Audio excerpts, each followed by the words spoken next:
It's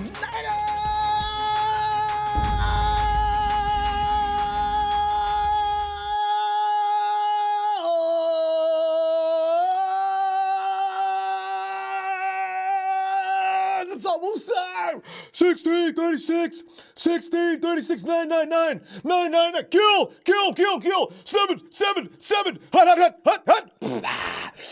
Bam. Oh, God. We're talking three. Back in the saddle again. Fam, I'm late. You know what though? I just want to say this because I'm sure you're not guilty of this, but if you're walking your doggy and the doggy's dropping doggy processings on the sidewalk, would you please pick that up? I ain't throwing away no more shoes. I should have just done that instead of taking that time out. Well, it's good fertilization for the lawn. Anyway, fam, you know what? 49ers, Dee Ford, it's reported that he looks ready. Ooh, Trey Lance remains unsigned. What's up with that? The NFL 2021 offseason started off immediately after the Super Bowl with Niner fans doubting Dee Ford was going to be with the team for any longer than it would take for John Lynch to see what he could do, to see what he could make a deal with, right? Most of us felt that way. I need Dee Ford. I really wished he'd be able to get over whatever it was. So the 49ers kept messing around. A lot of us already assumed the same thing. We said, you know what? If D is still here, just got to restructure his contract so he can pass some more money around to other people and stuff like that. Maybe it looks like he must be getting better. Maybe. And apparently, the anxiety of his return has been ongoing until suddenly today it is reported that Fred Warner has declared D. I'm talking Dee Ford, D. is back. And Fred said he looks great. What? Really? Whoa! So that's possibly the good news. The bad news is that Trey Lance is yet to sign his rookie contract but just, as you know, this weekend before we get into mandatory training camp. Unsigned players cannot participate any further without being under contract. Tonight we'll go to the phones for your take on Niner star, edge rusher, Dee Ford's possible triumphant return. I still don't believe this. I mean, also, what could be the holdup with the Trey Lance signing? Somebody mentioned it there. This is always the case the first time. Vernon says first rounders are always last to sign. I'm sure it will get done. Thanks, Vernon. You know what the thing is, though? Most first round picks have already signed. Actually, he's in a group of about four. Rick A, what's up, Rick? He's in Ronbo Sports. The FSF 49 is still #1 franchise in all the land. All the land? All the land. Thank you, Ricky. And Ricky also says, hey, and the 49ers still have we got that down twice? Okay. Vernon Freeman, I just got to doing Vernon. Let me see what the Reaper has to say here. Reaper Cobra, 896. What up? I hope you have a great Friday. Thanks, fam. You know, see, the thing is about Fridays, there's several things. It's all about eating. It's either pizza or those famous donuts from Casey. I don't be throwing them names out there because, somebody say something, hey, man, you endorsing that company. I have a thing about those, especially the peanut butter chocolate. It's amazing how things you put in your mouth can make you lose your mind suddenly, huh? God, that is so good. Anyway, let's get back to football. Season ticket holder Dee Ford, Nick Bosa, Eric Armstead. It would just be too good to be true. We talk about that right now. But you know what? Let us get into that. Fred Warner on Dee Ford. He looks great. He's back. In their first media availability during the offseason, Niners GM John Lynch said that edge rusher Dee Ford was often rehabbing at the team facility. That was back in March. We heard about it. We didn't believe it. We didn't take it with more than a grain of salt, right? I mean, that's so what? What do you mean by working out? Dee's laying up at the end of the bench, got his feet up, propped up on the machine. Talk about, I'm going to start working out next week, man. Y'all, you know what, man? Because we're going to win that Super Bowl this year, man. I mean, I'm telling you right now, man. Because my back will stop acting up at some point. I'm taking stuff on it now. I'm getting a massage like 4 times a week. I know what y'all saying, man. Y'all saying, are you going to the same one as, no, I ain't going to that place, man. Come on now. But you know what? This is the thing about D. D's, okay, fast forward to July, and we're 3 days away from the Niners starting training camp. Most of us feel that Ford providing any help to the defense this season would be a luxury given his injury history. Because D's playing, boy, that boy can play. Oh, D Ford, D comes off that corner, he ain't playing. But he ain't playing, so he ain't coming off the corner. You know what I'm saying? This morning, no. Fred Warner made it sound like Ford will be a part of the Niners pass rush this year, as Mrs. Warner's baby boy said this, quote, "Yeah, D's great. He looks great. He's back. I've seen him plenty, and he's been working his tail off. I know the type of player that he is, and the fact that he's back healthy is going to give us a huge advantage." Damn right. So I'm really excited about seeing him back. I know his mind is right, his mentality exactly what we need for the defense, unquote. Now, Fred ain't going to just stand up and start lying. I'm going to believe him. I want to believe him. Yes, D's coming back. Ford's skills and leadership are exactly what the Niners D.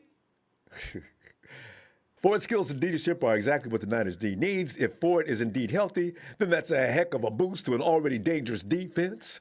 Nick Bosa's coming off an ACL injury, so it's safe to assume he might take some time to get his legs back under him. But I want Bokum to have to handle that chore as pacing Nicky back in.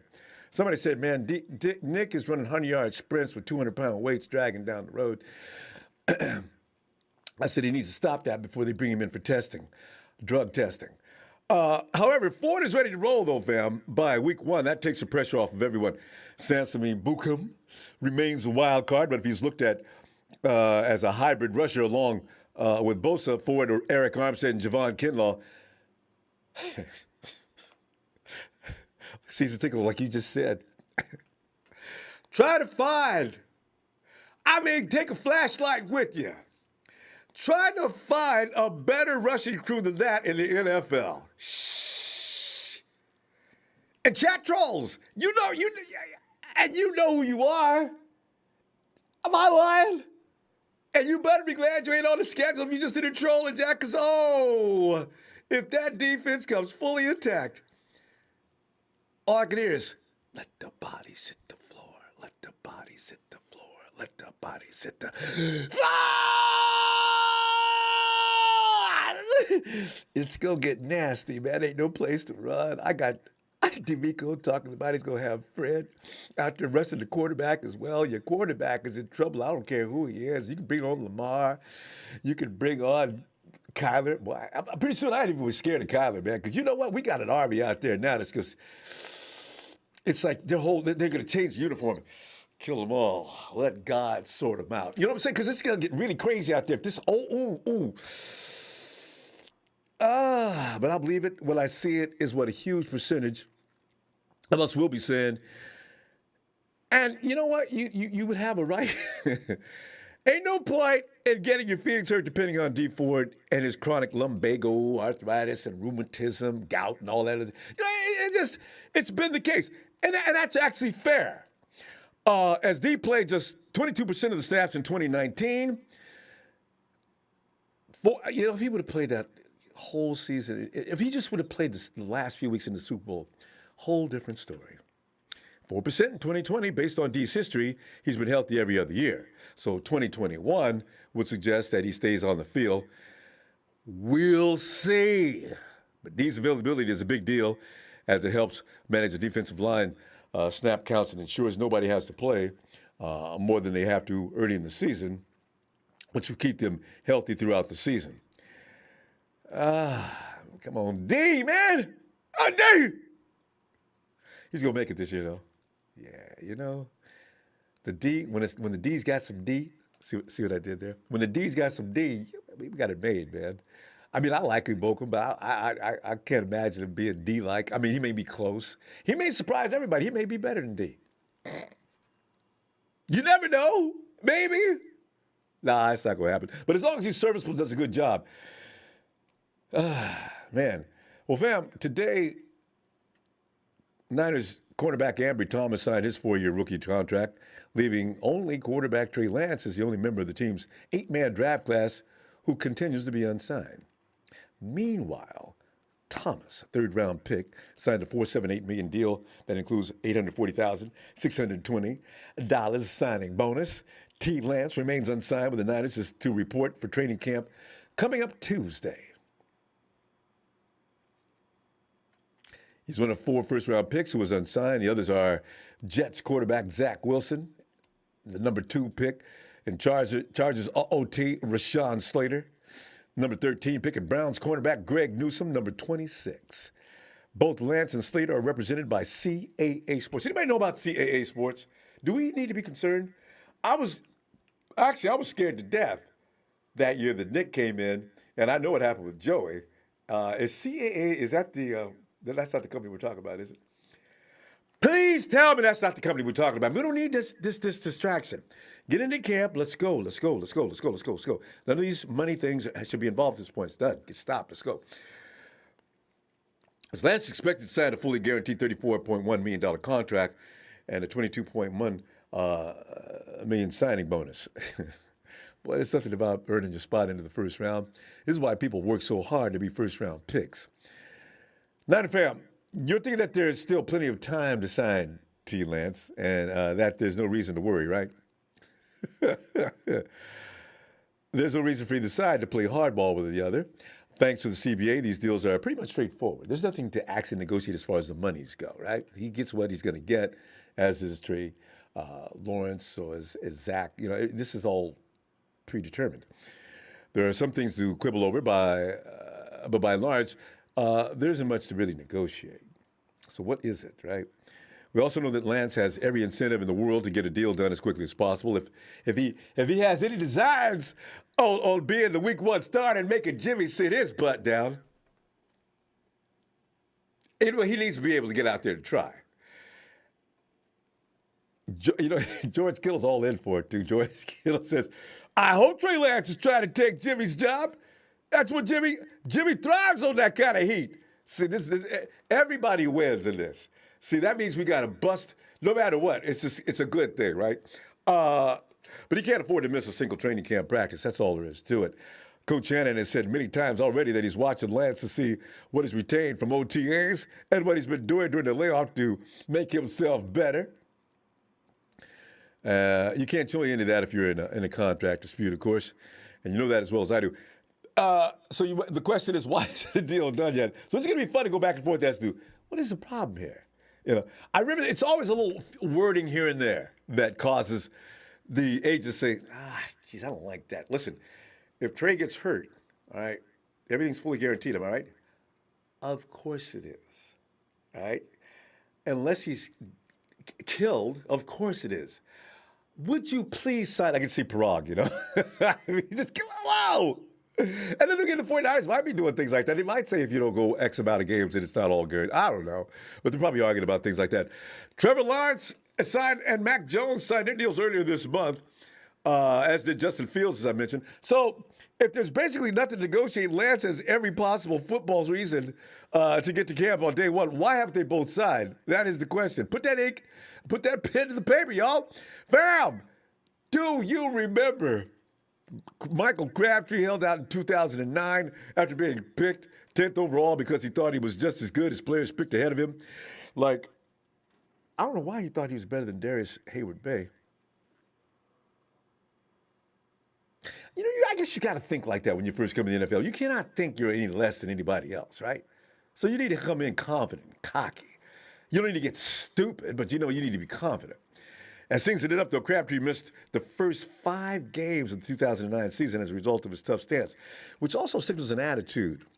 This cannot happen with Trey, or that could have some strange repercussions. We'll see, though. And yes, there have been multiple CBAs since then that have made it a lot more costly for rookies to be holding out. Strange stuff, though, right? Bringing in that old adage, nothing's done until it's done, especially when contracts are involved. Tonight, your thoughts, fam, as we go to the phone on Dee Ford. D. Coming in this season to make the 49ers the most capable D. Wrecking crew. See what I like to play with D's name. 49ers, the most capable D wrecking crew, the most D wrecking crew in the NFL. Some of us have already started making plans without D. We've been doing that for weeks because we're trying to console ourselves, make ourselves feel comfortable and better that we're going to be able to do this without D. We may not have to. Oh, God, man. And your thoughts on why the holdup with Trey Lance signing in? Are you not even worried? Vernon's not worried. And are you expecting a late night signing? This is one of those things like John Lynch and the guys, they're always, you land there and you feel your phone vibrate.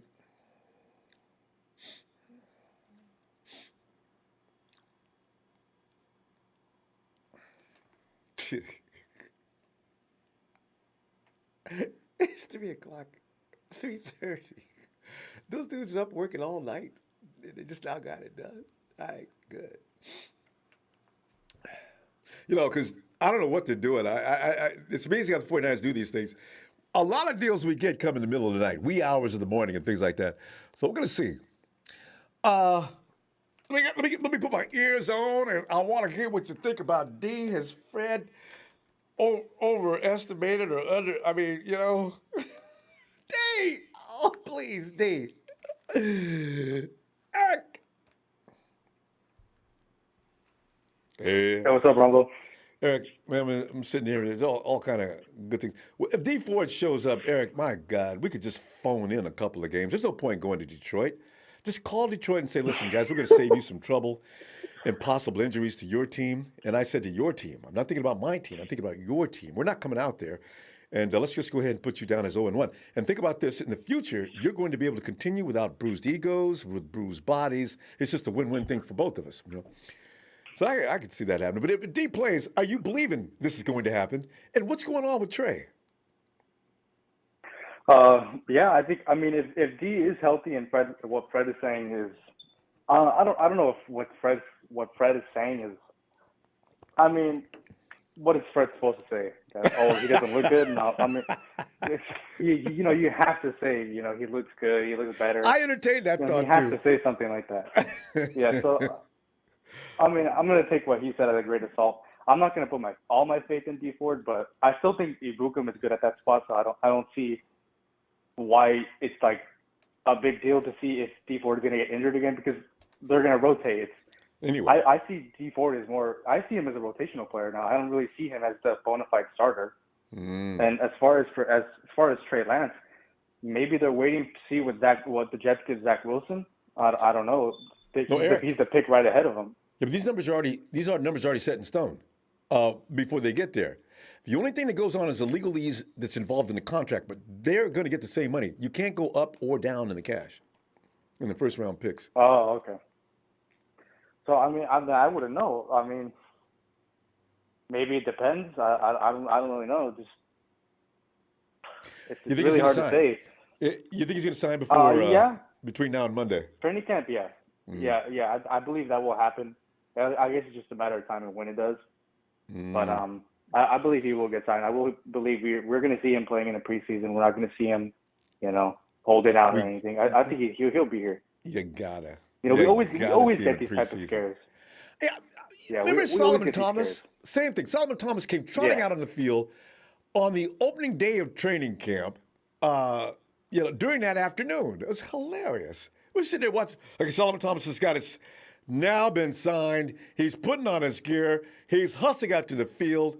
And everybody was a Solomon Thomas. Well, a percentage of us were Solomon Thomas fans. I just hoped he was going to be okay. I didn't know. And, so it's pretty funny how these guys run this down. I didn't really want Solomon Thomas coming out of the draft. I think I wanted Jamal Adams out of that draft.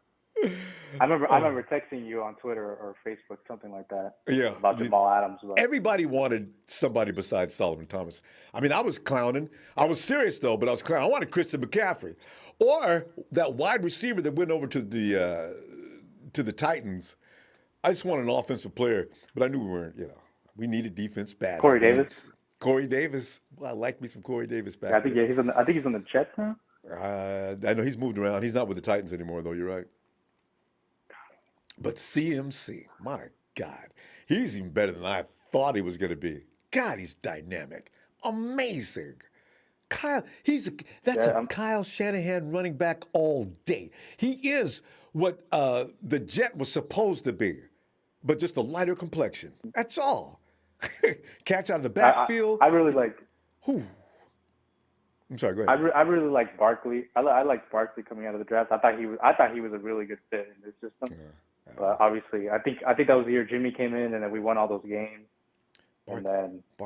But Quarterback? yeah, but no, Saquon.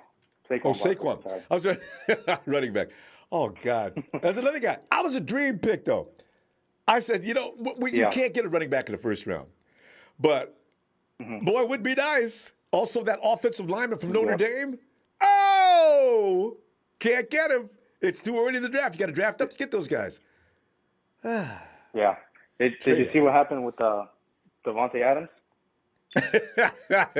Green Bay is slowly. Eric, it's time to.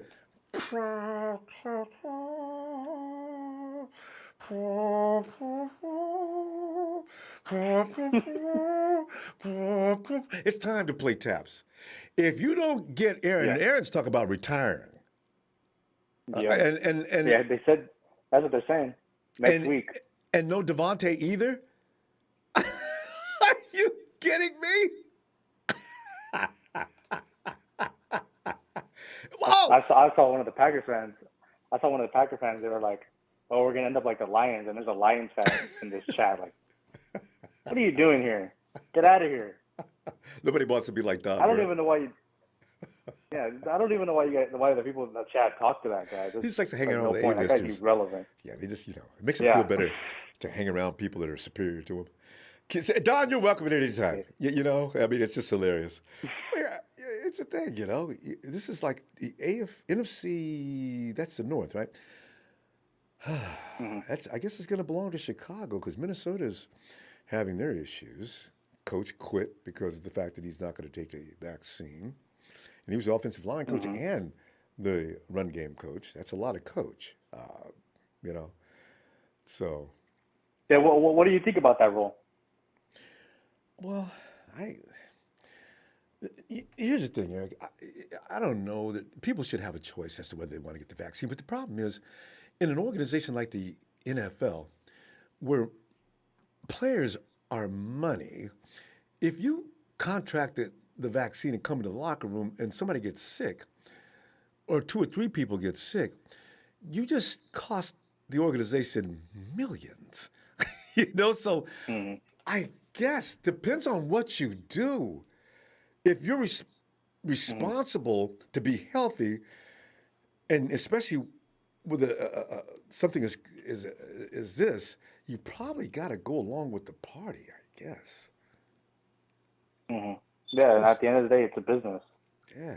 If you're missing days and you're still getting paid, it's not a good thing, Yeah. So I don't know. There's going to be a lot of teams have this issue. Apparently, there's players out there still. So if you got players on your team and they get sick and also blah blah blah, he will have to be in quarantine. We're going to find out. We're going to contact all those players too. No. They're all vaccinated. Doesn't matter. What? That's what I'm worried about. If vaccinated players are also going to be included in that.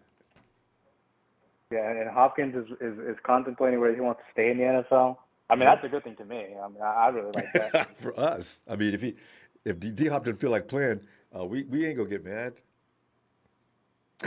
if D-Hop does go, who do they have? They still got what's his name? Although he's over the hill, Christian Kirk. But they got AJ Green. And the AJ Green. Green, yeah. Christian Kirk, and they got a couple of speedsters. I mean, there's nothing really that scares me though. It's not. It's. I know we can still whoop. Not anymore. Yeah. Other than D-Hop, it's. Everybody else. I feel like it's a little over exaggeration. And there's really nothing else. We've got the D-Hop stopper, Eric. Verrett says I'll play some D-Hop all day long. Don't worry about it. We gotta go, fam. Eric, I'll see you Sunday. All right, Ronbo. All right, fam. Appreciate you doing this. Good night. All right, later. Later. Yeah, I don't know. How many people do we have on our team that aren't vaccinated? And are they talking about not? Okay. Brittany, would you get in here, girl? I'm here. Brittany, Brittany, Fred doesn't seem like the kind of guy that would just, if anything, you ask Fred about something like that. He seems like the kind of guys, he's coming along. Just go ahead. That's to Mhm. say something like that would mean, uh, I don't really have the authority to actually comment on this. You might want to go talk to a general manager or coach on this, but from what I can see, it Right. looks okay to me. Or something like that. Right. You don't go elaborate how good he's looking. So I want to believe this. I hmm mean, and what's going on with Trey? What are your feelings on these matters? I mean, with Dee Ford, what Fred said about him that he's looking good, I, wa- I don't get me wrong. I trust Fred Warner, and I know how strong of a player he is Yeah, and a teammate. yeah, But it's like mixed feelings when it comes to Dee Ford. It's like, am I sure he's fully healthy? yeah. And I gotta agree with the previous caller that Dee Ford is probably gonna be like the player that you just swap in and out because if you have somebody like Ibuka that's here and he hasn't missed a game yet, you gotta go with the guy that hasn't missed a game yet. Amen. So Amen. in the in Trey, I don't. I mean, I know he's gonna get signed, but I don't know what's going on. I definitely know he will get signed either before training camp, after, or during training camp. But like, no doubt about it. He can't just be the only guy out of the rookies on our team not signed. It's ridiculous. hmm I mean, But what? he That's will get signed. so true. The only person. But you know what I'd love to have? Wouldn't you love to be able to see Mm-hmm. these contracts? This way we could actually wage intelligently what's going on with that contract and where would there be an issue. And because I remember that year with Nick, there was one slight Mm-hmm. splinter, but it was done days, weeks before this particular hour, that said something Yeah. about being injured or something like that in full compensation. These are things that I can understand where players would actually hassle, and I don't know why the 49ers would hassle over that. Of course, that rookie wants that. This is his first contract. He Of can't afford course. for you to say Because if that terminated immediately after injury. right, if that happens, if they get injured, they get the money that they were supposed to work for the whole season. They get it guaranteed, no doubt Right? about it. So I really don't know, but it would be nice to see the contract. I know. But this whole stigma of like people saying that the reason why Trey isn't signed is because of the cap is low and like, or somebody got to be restructured, or oh, we got to cut Jimmy in order to pay Trey. It's like, did you not see what Frog just did oh, weeks and weeks, like months ago? It just shows like even though they say we're in cap debt because we don't have enough money to get these guys, but it also just shows how well Prague does with contracts. He plays chess, others are playing checkers. Brittany, for people who bring that argument, I've learned to ignore them. This is just ignorance. Prague, It's that budget, ridiculous. that budget for the rookies was set aside a month ago. God, that is just Mm-hmm. comical.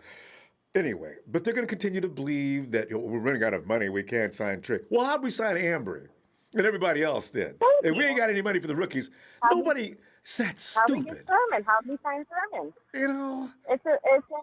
It's Oh, impossible to argue that because it's like it's ridiculous. It's oh. nothing. But I know Trey's not gonna have an attitude when it comes to his contract. His personality shows that he's not gonna be diva-ish about it. So he's definitely gonna get signed. This is agent. No issues. Remember, agents have a stake in this too, Brittany. That's the thing. I Yeah, they and they'll always tell do. you, "I'm going to do the best what's for you." Come, if I'm the player, come on, man. You know what? You're going to do the best for you Right. too. Don't be just acting like it's all about me. Just be real with me, okay? And I'll be real with you. Exactly. I forget the name of Trey's agent. I forget the name of his agent, actually. I don't know. Oh, man. All I wonder is I why do these gotta look guys like that to? up. This is every year. Not this close though. But Solomon Thomas is the Right. last guy I remember that took all the way to the same day as camp opening to come out there running on the field with his clothes hanging off him as he's running to get to the practice. Right? So, why do you Oh, guys cut I this hope so that does not close? happen. I hope that does not happen. If it happens, if he gets signed over the weekend through like drunk Twitter from John and Jed, Yeah. that would be fine with me because then he'll be like, oh, boom, we got him. Yeah. Trey signed. Everything's okay, people. 4 o'clock in the morning. Yes. Or else maybe they get it done earlier, but they don't put it out there for the public to actually consume for hours after it's done. I was going to kick out of this because you read it. They were Probably. up. You guys are red-eyed deals. I mean, are you serious? Why did you just wait till the next morning? Comedy. I don't know. I think they do it to like just get people like pumped up and everything like that. Because right now, just seeing the rest of the rookies getting signed is just and like hearing what Fred said about Dee Ford and hearing what George Kittle has to say about the battle between Jimmy and Trey Yeah. is just getting us more and more It's pumped up for like exciting, isn't training it? camp to start. I mean, it's Yes. exciting. Oh, just that news alone. What you just mentioned, Dee Ford and GK talk about, yeah, I hope he is trying to take Jimmy's job. Get his ass. Makes him work harder. But He but lives off of competition. the fun thing is about it too, and if Trey plays like that, it's actually going to make Jimmy even better. And that's the fun thing about it. People want to underestimate him, but it's going to make him better. So that's why I want Trey to get signed already because I want to see him push him. Like, I want to see both of them push each other. And the nice thing about it is now there's no CJ like or Nick like situation. If anything happens to Jimmy, that means we got boy. We're ready. Mm-hmm. Oh, are we ready Yeah, for the 2021? so ready. So, Brittany, what else you want to add? Should we stop for prayer for D? I just pray I that this whole season we're healthy. you know Healthy. That's it. I that's just all we want to ask. pray about just we're healthy. It's not too much to ask. Why can't we get that? God. I don't know. We're gonna get it. I don't know. It's an odd But numbered season. We're ready. We're gonna get this. We got yeah. this. Brittany, Oh yeah, take down the Buccaneers because Brittany, we didn't have it. Well, Brittany, your Twitter's like Brittany and I, we're lockstep all the time. Appreciate you so much, Brittany. Tell you what I'm gonna do. I'm gonna see you Sunday, okay? yes, All I'll right. be on Sunday. Have a Thanks, great night. Ronbo. You're so welcome. Good Appreciate night. you. Good night. Good night. Night. And here comes 49ers Ultimate Report's favorite dude, Storm and Norman. Norm, get on in here. Boom, ba boom, ba ba boom. Norm. Norm, you know how to worry about with Norm, because you know how he likes to eat. Norm, I hope you ain't got a chicken bone stuck in your neck, man. Well, I'll be back in a few minutes, man. Hey, D, out! Ronbo, what's going on, brother? D, man, D, this is funny, man, because like your name is the same if I cut off the O-N as that D we talking about today. We've been worried about D. People been calling his house and asking his mama how he's doing.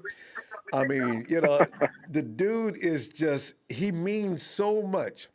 We got about 5 guys on this team that are in, they're out, they're in, they're out. And when they're out, we feel it. D is one of them dudes. D, your feeling, is Fred just lying or is D coming to play? And also, what's going on with Trey? Okay, so basically, if you notice, what's been going on past couple of days, over the past weeks, we've been signing all our draft picks. Every last one. No one needs to be panicked about Trey. He'll get signed. Everything will be fine. We'll get him his money. The issue is that when it comes to Dee Ford, until I see him on the field producing, and treat him the same way I treat Jalen Hurts. You don't exist until you're actually on the field making some damn plays. I tell you right now, out of everybody that has been injured the past few years Yeah. in preseason, Yeah. Dee Ford should be playing 3 to 4 quarters, Yeah. and so should Jalen Hurts. Mm-hmm. Why? So they can knock the rust off. Jalen Hurts ain't played football in 2 years. Mm-hmm. More than that, because he only And played we that don't one wanna- preseason game. So you can Yeah, actually say and 3 we don't want to years. hear. Yeah, pretty much. And we don't want to hear, "Oh, I'm encouraged by his progress." Oh, Don't nobody care about his progress. that's lip If he ain't service. on the field making, if he ain't on the field earning his keep, what's the point in having him? Mm-hmm. So that's how I look at And it. stop jiving us. You We know know. what that means.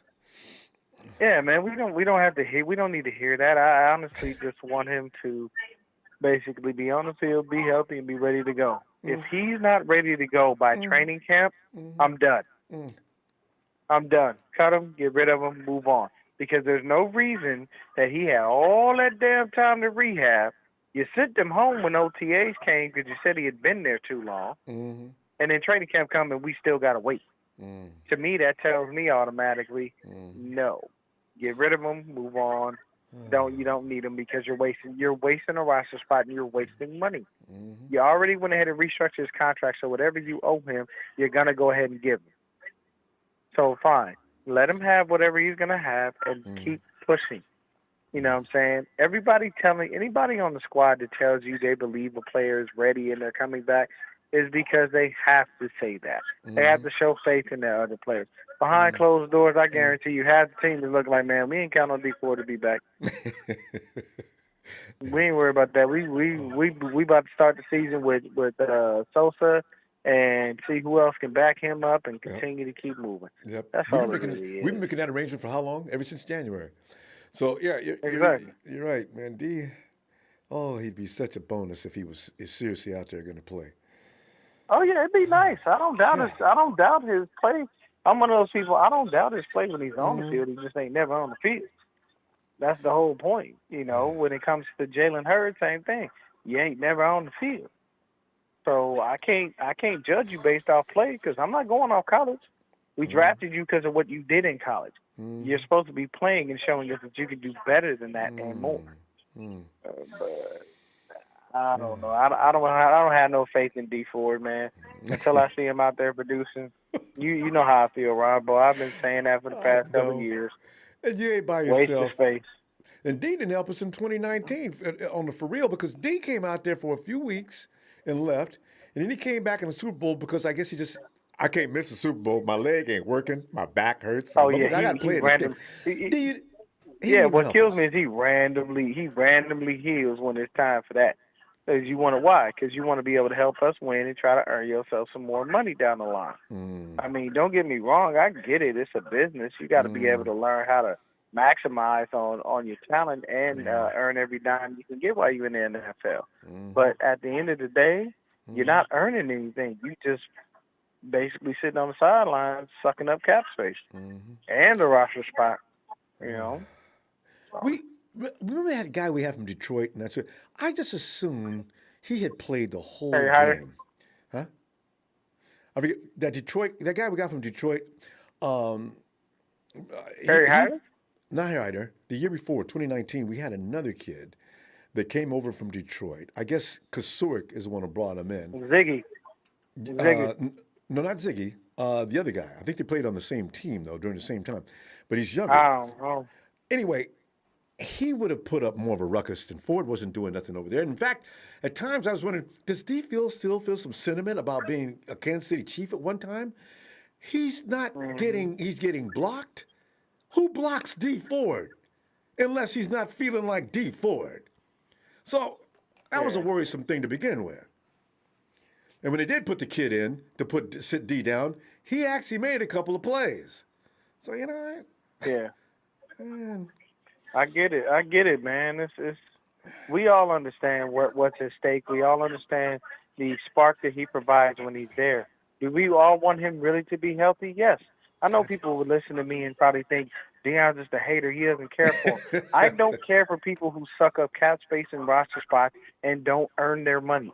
That's who I don't care for. Is it the fact that I really don't actually want, what I don't want is to have a dude that's not healthy. Mm-hmm. Hey, D, real quick, And I would, because we're almost running out of time. If Justin Houston, yeah. Justin Houston is available, would you talk to him? Nah, that's okay.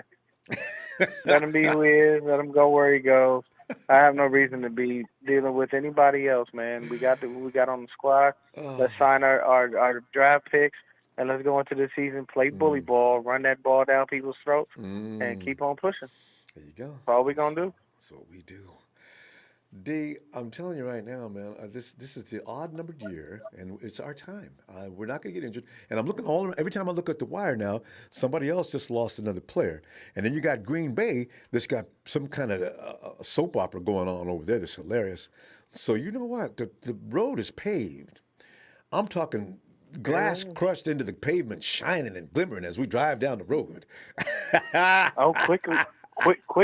Quickly speaking of Green Bay, so Aaron Rodgers says he's going to report to the Packers. And on top of that, guess who stopped all his long-term contract talks? Mr. Devontae Adams. So A-Rod basically showing up and saying, look, I'm going to play, see if y'all can go ahead and trade me after this year. And Devontae is basically saying, I don't want to be here unless Aaron is there. Ooh, double teaming. And that'll work every time. All right. Yes, sir. We'll keep an eye on that, monitor that situation, because I thought A-Rod was talking about retirement. You must have just got that a few minutes ago. All right. All right, Dave. Yeah. I'm going to see you Have Sunday. a good evening, Rombo, man. Hey, my Appreciate dude. you, brother. He's Niner Gang Podcast Check. D out. D, what you got coming up? You got anything coming up tonight, tomorrow, whatever? What's going on? Tomorrow, I'm gonna go on ahead and get in there probably early tomorrow morning, finish up with the draft and whatnot, and then basically once training camp gets started, I'll be on at least every other day, man. All right. Ramp up the shows and whatnot, because we're gonna finish that up, and hopefully John Lynch has had a good year and he's got everybody going. Have a good evening, brother. There you go. Thanks, D. My best to Jasmine. Night, fam. There it goes. All right. D, who never tells you anything but how he's feeling, no sugarcoating. Jalen Hurd. Jalen Hurd's got D's name on several people. Jalen Hurd, and you just heard from D. And, as I mentioned a few minutes ago, it's 49 Ultimate Report's favorite dude, Norm. It's also my wife's favorite dude. You know what I'm saying? I'm somebody's MCM, you feel me, who also has a WCW. I am your WCW's MCM. It's Niners all day. And what do I got to say?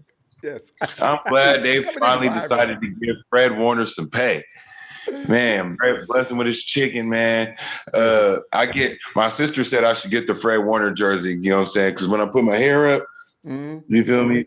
Yeah. Look, whatever. He's got the Fred Warner look. Go ahead, Norm. We ain't gonna do it. But that was a shout out to Fred Warner though, because you know what? That's the guy, man. You know what I'm saying? He's always been. I was watching some highlights of him, just how he calculate deep offenses, like how he calculate plays the offense is gonna do right at the snap. So that's dope. Feel me? Shout out to Prague Marathi for making these lucrative deals for these Niners, man. Keep everybody, you know what I'm saying, that's been worried about how this roster gonna turn out in the front office. I got to give a shout out to them because they, you know what I'm saying, they seem to be the calm of the storm, man. But speaking of Fred Warner, man, what is he saying about Dee Ford? Some people think it's just courtesy and brotherhood type of thing, you know. I think that Dee Ford is the Jimmy Garoppolo of the defense. Because look at it. Look at how it's turned out. You got a guy who's getting paid a lot of money, but the production on the field is not abreast with the amount of money that we're paying them. So fans, of course, are going to flip their lids, especially when their Jesus boy has not been signed yet. And I love the young lad, and I'm waiting for him to get signed. You know what I'm saying? I can't wait to see. I want to see the guy play. But you know what I'm saying? You already know how these contract deals work, man. It's up to whoever is ready for it. But I think it's gonna get done, man. It's gonna get done. You see what I think one of the ladies said it earlier, Brittany, I believe, how Prague's been just been moving and in motion with these deals right under our faces while we over here worried about, well, we got to get rid of Jimmy G and get a 4th round draft pick and go to McDonald's and get a number 3 and spend 3 passes at Six Flags in order to get Trey Lance. No, we don't. Just trust in our front office. No, that money's already allocated before they even. The rookies don't have their money's already set aside. I mean, that's why I get a kick out of people still trying to make that deal. There's no deal. So speaking of these, okay, so we up to Dee Ford right now. We ain't talking about Jimmy G. We talking about Dee Ford right now. Dee Ford, you know what I'm saying? Like he got Trey Lance by who? Samson Ebukam, right? Samson Ebukam. So, you know, this team is smart enough to know that, hey, okay, we got you, D, but if you don't got us, we got you going over there. Going over there, and then we're gonna get this guy over here to, you know, do his thing. Man, we could trade people. Look, we got Jimmy. This Niners picked up Jimmy G in the middle of a season. Why are we so worried about, is he not gonna start week 1? And why is Dee Ford all this money paying? Like, these Niners know what they're doing, bro. If they've done anything, they've proven that over and over, Norm. Over and over. People always think they think ahead and end up making an ass of yourself. Back up. This is the time. This is the time. You know, basketball season just ended. So all you got now is baseball, racing, fishing, golf, tennis, the Olympics. Yeah, people's going to be talking smack about all these clickbaits going to come up for everybody to click on. And that's a lot of the arguments that I'm seeing going on within these fan groups is based on not what's coming out of the franchise, out of John Lynch's hairline or out of these press conferences, but what's going on in all these podcasts. And this is the media's time to shine right now. This is their time because everybody's so anticipating that NFL season. Oh, y'all gonna get clickbaited all day. And I'm just sitting over here like, they do it before the draft, and here's another. I'm over here thinking first the Bucks, now the Bucks. Yeah. I'm still right there, like first the Bucks, now the Bucks. Yeah, although I'm still shocked. I don't want fans to let this little dry spell of sports season get us caught in these genjutsus, man. Like we have the formulas. We got a few formulas set. We got a few recipes set up from what I'm seeing. And as far as like, from what I'm seeing that the way D'Amico Ryans was talking about how you're a little more aggressive. Yes. Okay. So that secondary going to be hot this year. You know why? Because what I've learned in the game is that when that front 7 disrupts the trenches so much that the quarterback can't be the quarterback that he is, which is, I'm talking to you chicken fan, I'm talking to you chicken heads. Because Sierra gonna be able to protect you against our front 7. I'm sorry. She can 1-2 step all she wants to. It's not gonna work. Russell Wilson is not our problem this year. Okay? You know, hey, Norm, if she's up in the stands dancing around, depends on what she's wearing. I could be distracted if I was a football player. Nah, not this defense, man. Cal Shanahan already gonna have enough. He plays enough Drake to get people caught from that genjutsu. Okay, anyway, what I'm saying is this, right? This defense is finna, man, I don't care what happens with Dee Ford or not within these next couple of weeks. With Trey Lance, expect him to be signed, expect him to be cracking with us preseason. But just understand that this dry spell is gonna have everybody in the muck, man. Stay away from the drama, man. Y'all sound like Love and Hip Hop when y'all be in here arguing about what y'all think y'all know. I'm just keeping it 100.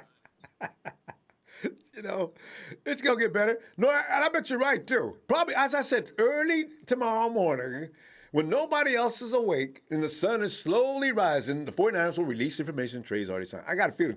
I would bet on it for tonight. And y'all gonna be on OnlyFans, you feel me, giving somebody's wife, girlfriend, baby mama, or stepsister another $20 a month.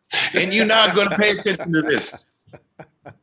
No, I gotta go. That's all I gotta say. This not shout out to everybody that's showing love, man. And shout out to the network, man. Stay up, release yourself from them genjutsus, man. I'm gonna change his name to Reverend Norm. He preaches in such an eloquent fashion. Norm, love you, man. Hey, I'll see you Sunday. It's church, man. And if you try to if you try to copy this church, boy, whatever you get on your Pentecostal, that's bars.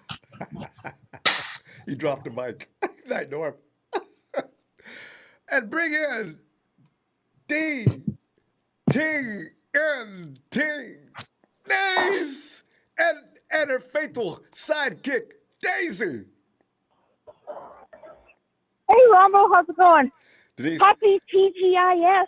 yes, indeed.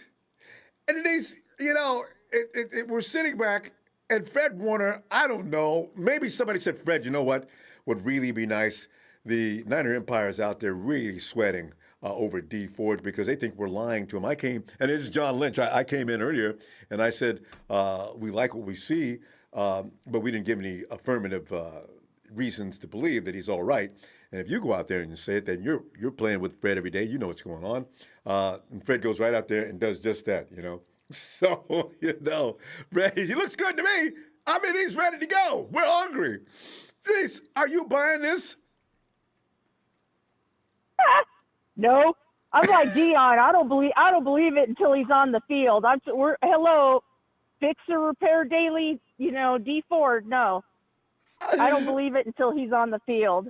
That's 2 out of 3 Arizonians that are not buying it. Well, okay. I guess I'll calm down. I was hoping maybe, I thought Fred's mom probably raised him to be truthful, and I kind of made assumptions that maybe he might be telling the truth. No, I mean, let's be honest. What are they really going to say? No, man, we haven't seen him. Shit, I don't know what he's doing. He could be on a boat vacationing, as far as we know. You know what I mean? Like, what are they going to say? We haven't seen him in a month, so I don't know. I wonder so, he took off every time before we count on him, he doesn't show up. I've called him. Put your phone up right next to the report. I called him, checked it out. I'm gonna put it up. Here you go. I got him on fast now. Yeah. See? I get that text message saying call back later. See, so I don't know. Boy, if anybody ever does something like that to another Right? player, I'm gonna lose my mind laughing though. Right? Yeah, I mean, do I hope he's able to play? Absolutely. I'm like Dion. Like, you can't say he doesn't have game. Like, he's good when he's healthy and on the field. Yeah, he's the shit. But the problem is he's never on the field. Oh, D coming off that edge like a bat out of hell, and then Nick over there got 3 and 4 dudes trying to attend to him. I mean, oh, God. I mean, Ronbo, think about it. If D's healthy, we're going to have D on one side, Nick on the other. We're going to have Eric in the middle, and then we've got big old his name just flew out of my head. Javon. Squirrel Eater. What's his name? Yeah, I know, right? Javon still scared people with that. Javon, I like squirrel meat Kinlaw, and they don't need to be dead yet. I kill my own meat, You know what's funny, Ronbo? I died laughing when I saw that because I was like, oh, shit. I'm like, is that the Cardinals quarterback? Because remember how D-Buck used to say, man, it's like hunting a little squirrel. Look at D. She's got jokes tonight. I mean, that's just too good. I mean, that should be a meme. Javon Kinlaw walks around with Kyler Murray between his teeth. Kyler. Is his last name? His name is Ronbo, we need to do that. We need to DM each other. We need to figure that out. We need to come up with a meme with, Kinlaw with, Kyler Murray and his teeth. I wonder if it's against the law because, to take that squirrel out of his mouth and put a miniature Kyler, what am I saying, miniature Kyler? Normal sized Kyler in Devon's mouth would be tiny.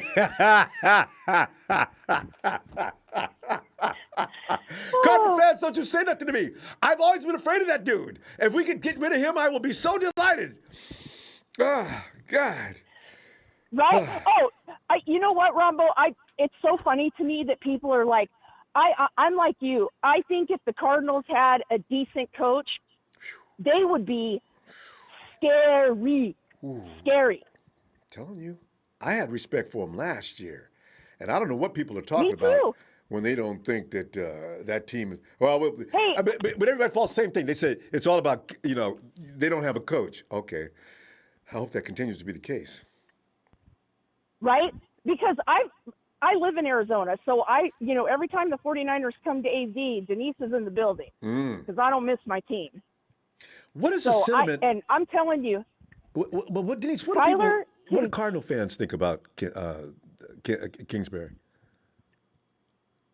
You know what's funny is like most Cardinal fans, I think they like him. Like I don't think anyone I think true Cardinal fans don't have a problem with him. Okay.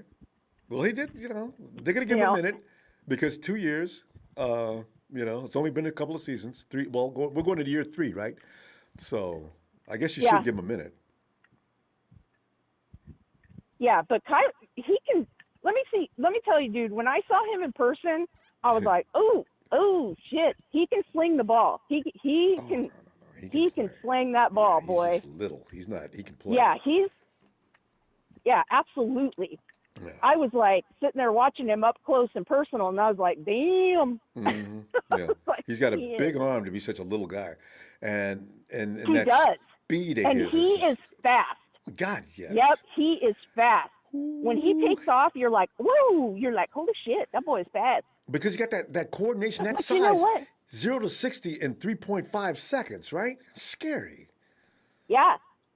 But we got our own, Ronbo. We got our own. He's coming up. And I still think that, Jimmy's going to start and he's going to play, and I think Jimmy's going to ball out this year. But we've got our own little speedster stud coming up. Well, see, that's I'm a good excited. thing. And I think he's not little. That's what makes him even more fun. He's big and fast. Exactly. And not only that, I think Kyle's going to draw up plays for him. I think he's everyone thinks he's not going to play at all. I think he is going to play. I don't think he's going to be the starting quarterback, but I think he's going to play. He's going to have to get acclimated to the NFL. He's going to get used to the speed. You can't just bust out next year and get him. He's going to have to play some. So we're going to find out. And it's going to all be predicated on what he does during preseason. Kyle's not going to put him out there if he thinks he's going to be in dangerous way. He's got to learn how to slide. Well, there's some things he's going to have to work on. Everyone needs to remember, Josh Allen was extremely talented, and everybody had him ranked way high, and he is amazing, but it took him a couple years. Yeah. It took him a couple years to get acclimated and, to get it down, and to where he is then they now. got him some receivers. Right. Yeah, and he's a badass. And I think that's what's going to happen with Trey, too. Yeah, I just hope the hiccup. I'm a believer. Yes, I just hope it doesn't take him too long to get ready, because if Jimmy leaves next year, he needs to be damn near ready next year. But he'll have a good cast as long as you sign everybody next year, which is going to be really interesting. Dee, you and Daisy, we got to go. Denise, I'll be looking for you Sunday at the same time. You and Daisy's walking time. Hey, and Ronbo, I'm going to tell you, today is a nice day here in AZ. It rained all day. It's only 75 degrees right now. Ooh. God, I know everybody in Arizona must be just delighted when it rains. Oh, God, some relief from the heat. Right? Oh, I know. God. I told Daisy, I'm like, we're going tonight, girl. We're taking the long walk tonight. We're out. 75 degrees. It's nice. That's nice weather, exactly. All right, Denise, always a pleasure to hear from you. I'll see you Sunday. All right. All right, Ronbo. You have a great night. You too. Talk to you next time. Looking forward. All right. Bye-bye. Yeah, there she goes. 75 degrees in Arizona because of the rain. That heat's going to build back up overnight, but that's nice to hear they got some relief. Jay,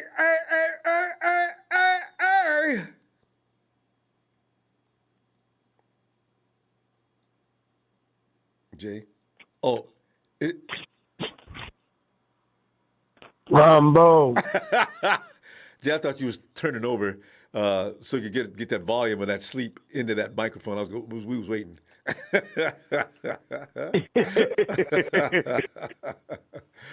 Oh, hey, Jay, because right now, his reputation, his being as Fred Warner is on the line. Fred has came out and publicly told everybody, Dee Ford looks good to me. He's back. That was the last thing. Everything else he said, but the last thing he said, he's back. Jay, if Fred is telling us the truth, if D is back, all the conversation going on in every chat in the NFL, they can shut the hell up. They cannot stop the 49ers if Dee Ford's on the other side. Because now, Nick and D, with the interior cast we got, there will be no offense for any team we're playing. None. I got all-world Fred Warner back in that lineup. I got J-Dub and the Dubettes out behind them. It's over, NFL. It is frigging over. Ah! Hey, you think Fred is telling the truth, though? I don't know, man. I think he got a. Everybody same reaction. Everybody I believes don't so. know, man. It's scary. I don't know. I have to see it to believe it, Ronbo. To be honest with you, Everybody I feels that think. way. You're right. Yeah, he missed a year and a half. You know what I'm saying? He's missed more than that. Fred has not played for us really since he got here. He played a few games when he first arrived. He hasn't been back since. Not fully Dee Ford. So I think he's just being a good teammate and blowing smoke up everybody's ass. I just really. You think he's that type, though? I don't know. Fred doesn't seem like the kind of guy that would do that. He might. I could be wrong, but I can't imagine him saying that. I mean, he probably does, but then when it comes to preseason, he gonna break a nail and he's gonna be out for the year. You know what I'm saying? So. Yeah, he's not playing during preseason though. I'm sure D's gonna sit on. He may play a I'm couple talking about snaps. in training camp. I'm talking about in training camp. He's gonna break a nail and he's gonna miss the rest of the season. Or stub is pinky. This is what I don't understand, Ronbo. This is what I don't understand. We're talking about replacing Jimmy Garoppolo, right? Because he can't be on the field. Why in the hell we ain't doing that with Dee Ford? D's on his last. He's on. This is it. The 49ers are not going to. They will try to get rid of D next year. If D can't do any more than he's done ever since he got here, yeah, he's gone too. Because at some point, you're going to need somebody to get that job done. If D's not over there, we need to get somebody over there. So, right. That's what I'm saying. Like, this is what I don't quite understand. Like, we're ready to cut the cord with Jimmy, but we ain't ready to cut the cord with Dee Ford. That don't even make sense. I mean, yeah, Jimmy missed a lot of games. Don't get me wrong. But at the end of the day, Dee Ford missed all of last year. You know what I'm saying? So, and part of the year before, most of the year before. So D hasn't really done much. He wasn't there when we needed him in the Super Bowl. So D really hasn't played any since he's been with us, to be honest. Yeah, he played at David Copperfield in the Super Bowl, man. I thought he was going to bring his A game because Frank Clark talked to that smack, and he laid down. He laid an egg for us. Laid an egg. Ever since I seen that, I didn't too much care for Dee Ford because I thought, man, this man talking greasy about you and all this other stuff, and he ain't back it up.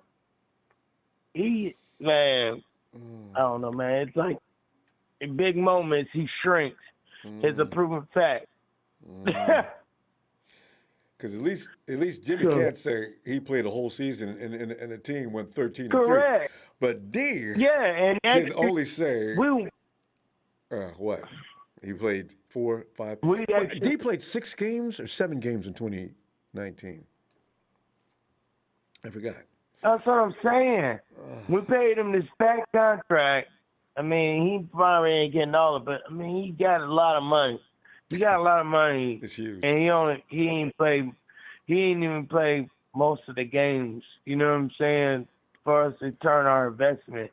I mean, that's what I'm saying. Like, you got Justin Houston out there, and you talking about having Dee Ford still on this team, but you traded you know what I'm saying, you traded 2 number 1 picks and, swapped a pick to get Trey Lance, which I'm happy about, but I'm saying, why are you not doing that with Dee Ford? I'm just saying, like, if you're going to do it to one, you got to do it to the other. You know what I'm saying? And well, and he ain't out there. Jay, here's a story on that. It's really funny, though, because if the Odell Beckham Jr. deal would have went through, Dee Ford was plan B. The Giants jumped up and said, man, we ain't giving you no OBJ. Stop calling here. And so he goes to Cleveland. And then the 49ers, it was funny because as soon as you heard that deal fall apart, less than an hour later, the 49ers are signing Dee Ford. So that's why I know that's what the plan was. OBJ number 1, D was second, So it's pretty funny how that all took place. And both of them are laid up half the time hurt, which is really another interesting thing. OBJ's hurt most of the time, too. And then D. Yeah. Oh. So, we was going to lose out. Right. That's what no I'm matter saying. What. So it doesn't matter.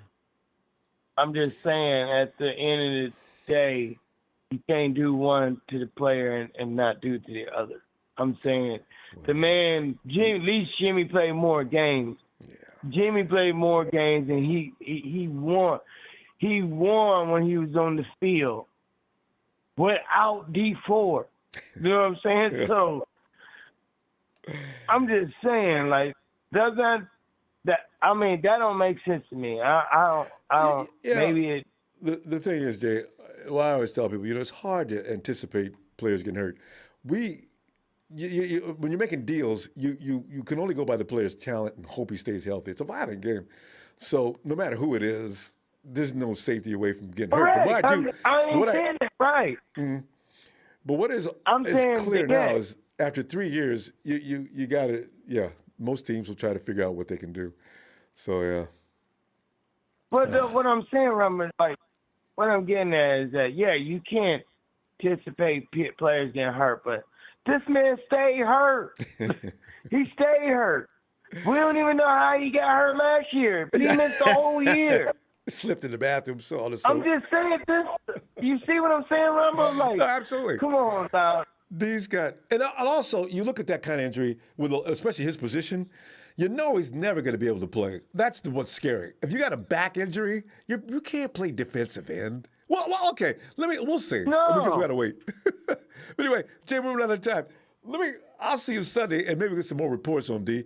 Maybe Fred may come back and say, you know what, I may have. D looks okay. I was fooling y'all. I pulled y'all like. All right, Ronbo. All right, I appreciate what you do, brother. Hey, thanks. Thank you, brother. You have a good night.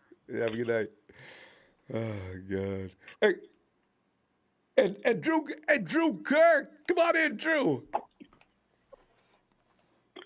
Yo, can you hear me? Drew, I can hear you loud and clear. Come on in. So we're sitting here. Hey there. We're still here. I mean, we're actually sort of keeping our sense of humor about the situation as Dee Ford. Yeah. So I want to ask you a question. We'll go right ahead. Which kind of goes in the lines of a sense of humor, and I got an analogy for you. So, okay. If you owned a Ferrari, yeah. If you owned a Ferrari, Ronbo, I own a Maserati. But you had. Yeah. Okay, Maserati. Well, let's use Ferrari because they break down more than Maseratis. So if you owned a Ferrari and that Ferrari's transmission went out and you rebuilt that transmission, right? Would you drive it every day? God, no. Would you drive that Ferrari every day? No, because I wouldn't be able to trust it. No. Yeah. You would put it in the garage until the playoffs. Shine it up and lie about it when people come over. You might give them a couple little, hey, getting my ride around the block a little bit, show off your Ferrari. Yeah. But you're not gonna drive it every day. You're not gonna take it to work. So, that's my point about Dee Ford is he's a Ferrari, and you got to put him in the garage till the playoffs. I think. I think that's sort of the point there is, don't just take it easy on the guy. But when you put him in the game, Yeah. He's going to get there. Yeah. Dee's, Maybe he's not. awesome. But we He's have a full good throttle. insurance policy. We have Yucabomb, which that guy, I think he is going to be phenomenal. I think he has the potential to be better than Hyder. He runs a 4.5, run 4.4. He runs less. I didn't know he was that fast. We have a wide receiver that can't run that fast. I put on the tape on that guy, and if him and Bosa are in a race with the quarterback, I might say 50-50 there. Yeah. So, but Ford is still good. He's faster than Bosa. Ford, maybe he's the defensive version of McKinnon. We get a couple of plays out of him, but fine. I mean, he's not worth his contract. Oh. But if he's in the playoffs, he's going to go extra hard. He might break his back in the process. He might blow out his transmission, so to speak. But I think that this defensive line is so phenomenally deep. There's going to be talent being cut. We talked about this last week, you and I. I don't know if you remember it, but we were going over that. There's going to be guys that are probably going to the Seahawks because they need help. God bless them. I remember talking about that last week too, and I forgot. I said here, and you didn't know what here meant. I'm in the South now. I moved from the Bay Area to the South to Nashville. I'm practically neighbors with George Kittle. All right. But yeah, so God bless whoever gets our scraps, but we have the meat of the bones on our defensive line. So it really doesn't matter. If Ford can play, that's icing on the cake. That is our Ferrari in the garage. That is so we shouldn't even care about that. And as far as Warner saying he's ready, he is now, like, honestly, he's paid to be the quarterback of the defense. That's the equivalent of Tom Brady saying Aaron Hernandez is innocent until proven guilty in the court of law, right? Like, so not quite that dramatic, but Especially, I love that analogy. But D Field is innocent until proven guilty, and a lot of people are going the opposite route, like show me something, show me something, show me something. Well, conditioning. He's shown us something as a veteran in the league. Yeah. But yeah, Drew. Here's the thing: you're Dee Ford, and you've got that blemish on your record of having cost the Kansas City Chiefs a few years ago an entry into the Super Bowl, and then the offsides. Yeah, now you have the latest drama.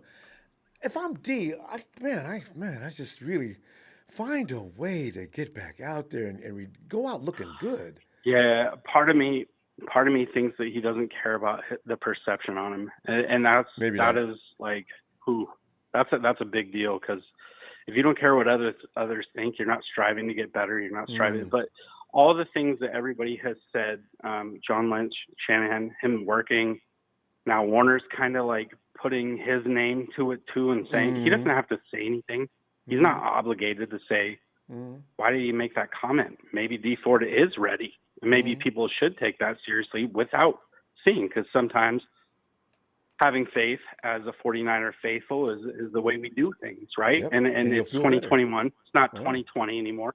And maybe we need to give him the benefit of the doubt until we see otherwise, and say, look, we know you're a Pro Bowler, D.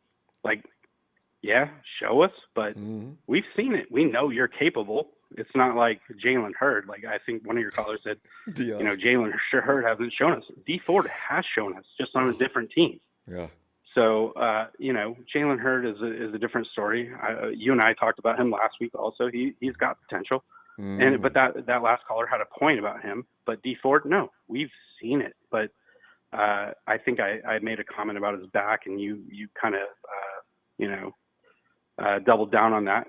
Back injuries are nothing to play with as an offensive lineman or defensive lineman. You need that bend, and it's if you start feeling it in your back, like as an athlete in general, the game is over. But we don't know where he's at. Maybe he's feeling 95, 100%, and he'll get a couple plays throughout the season and special third down, third and long situations.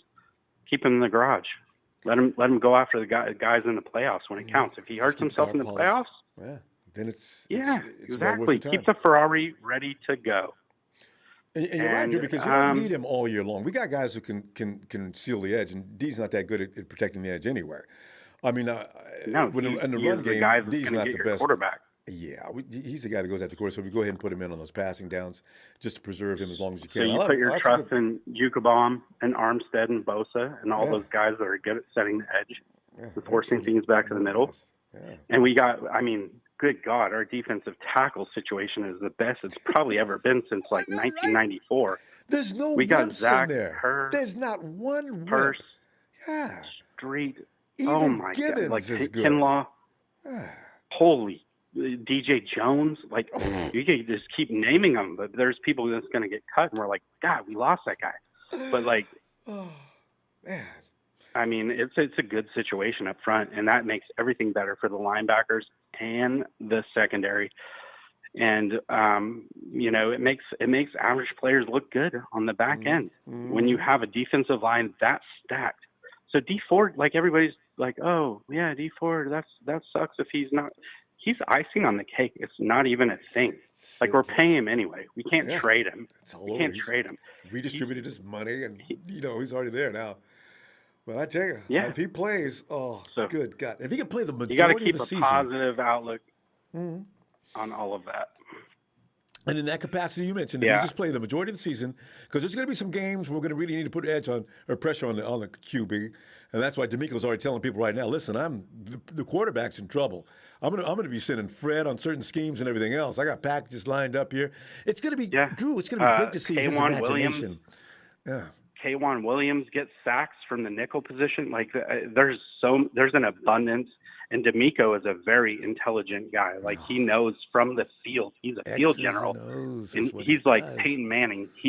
He's going to put guys in the best position. And a lot of people are worried about it. I'm almost thinking D'Amico could be better than Saleh.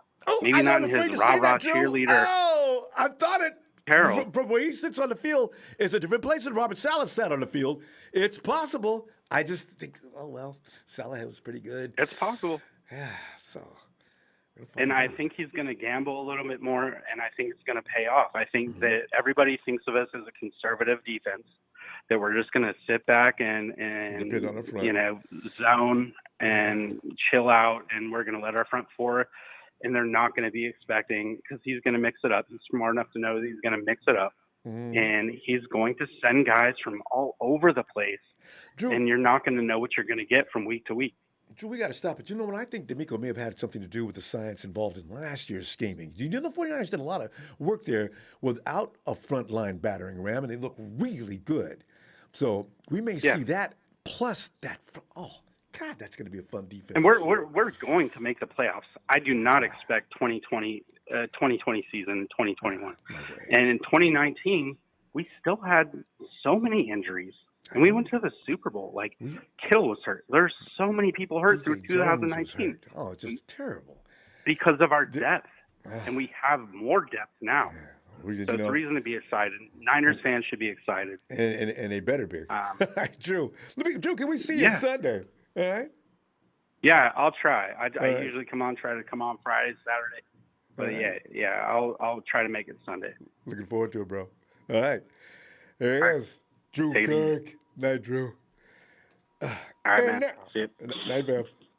And now, it's Billy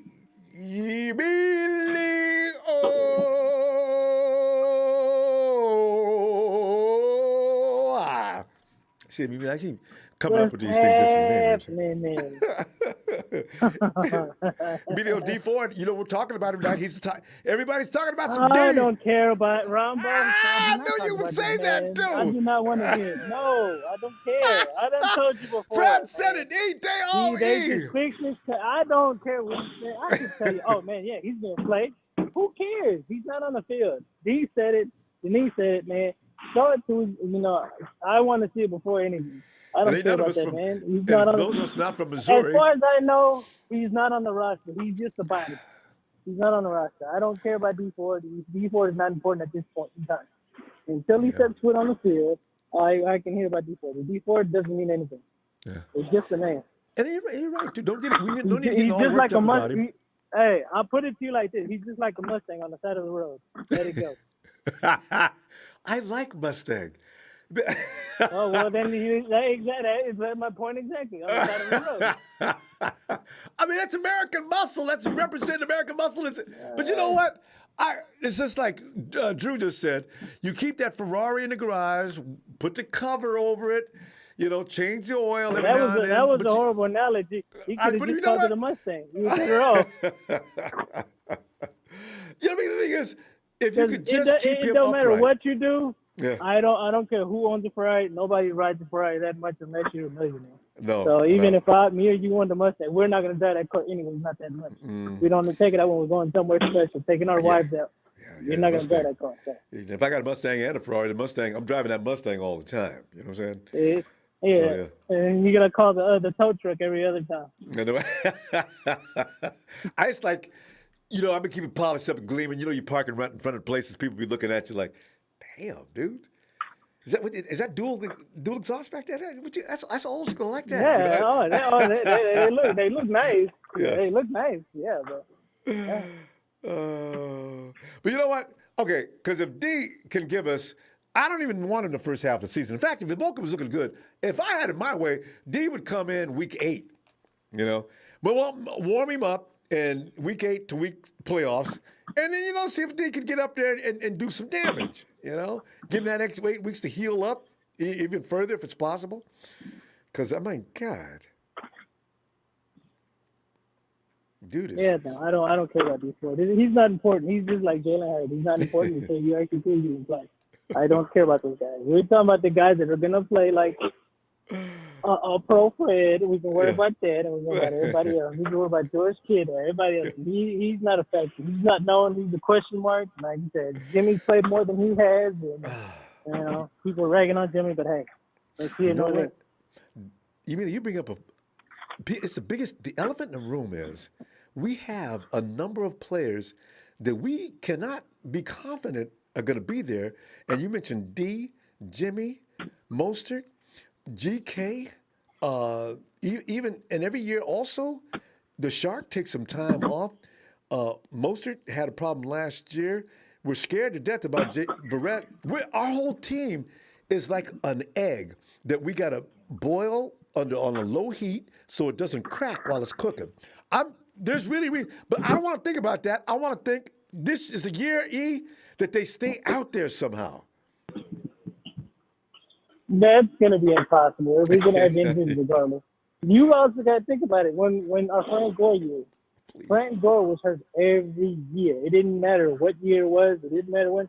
Every year Frank Gore played, he got hurt. So what did he do?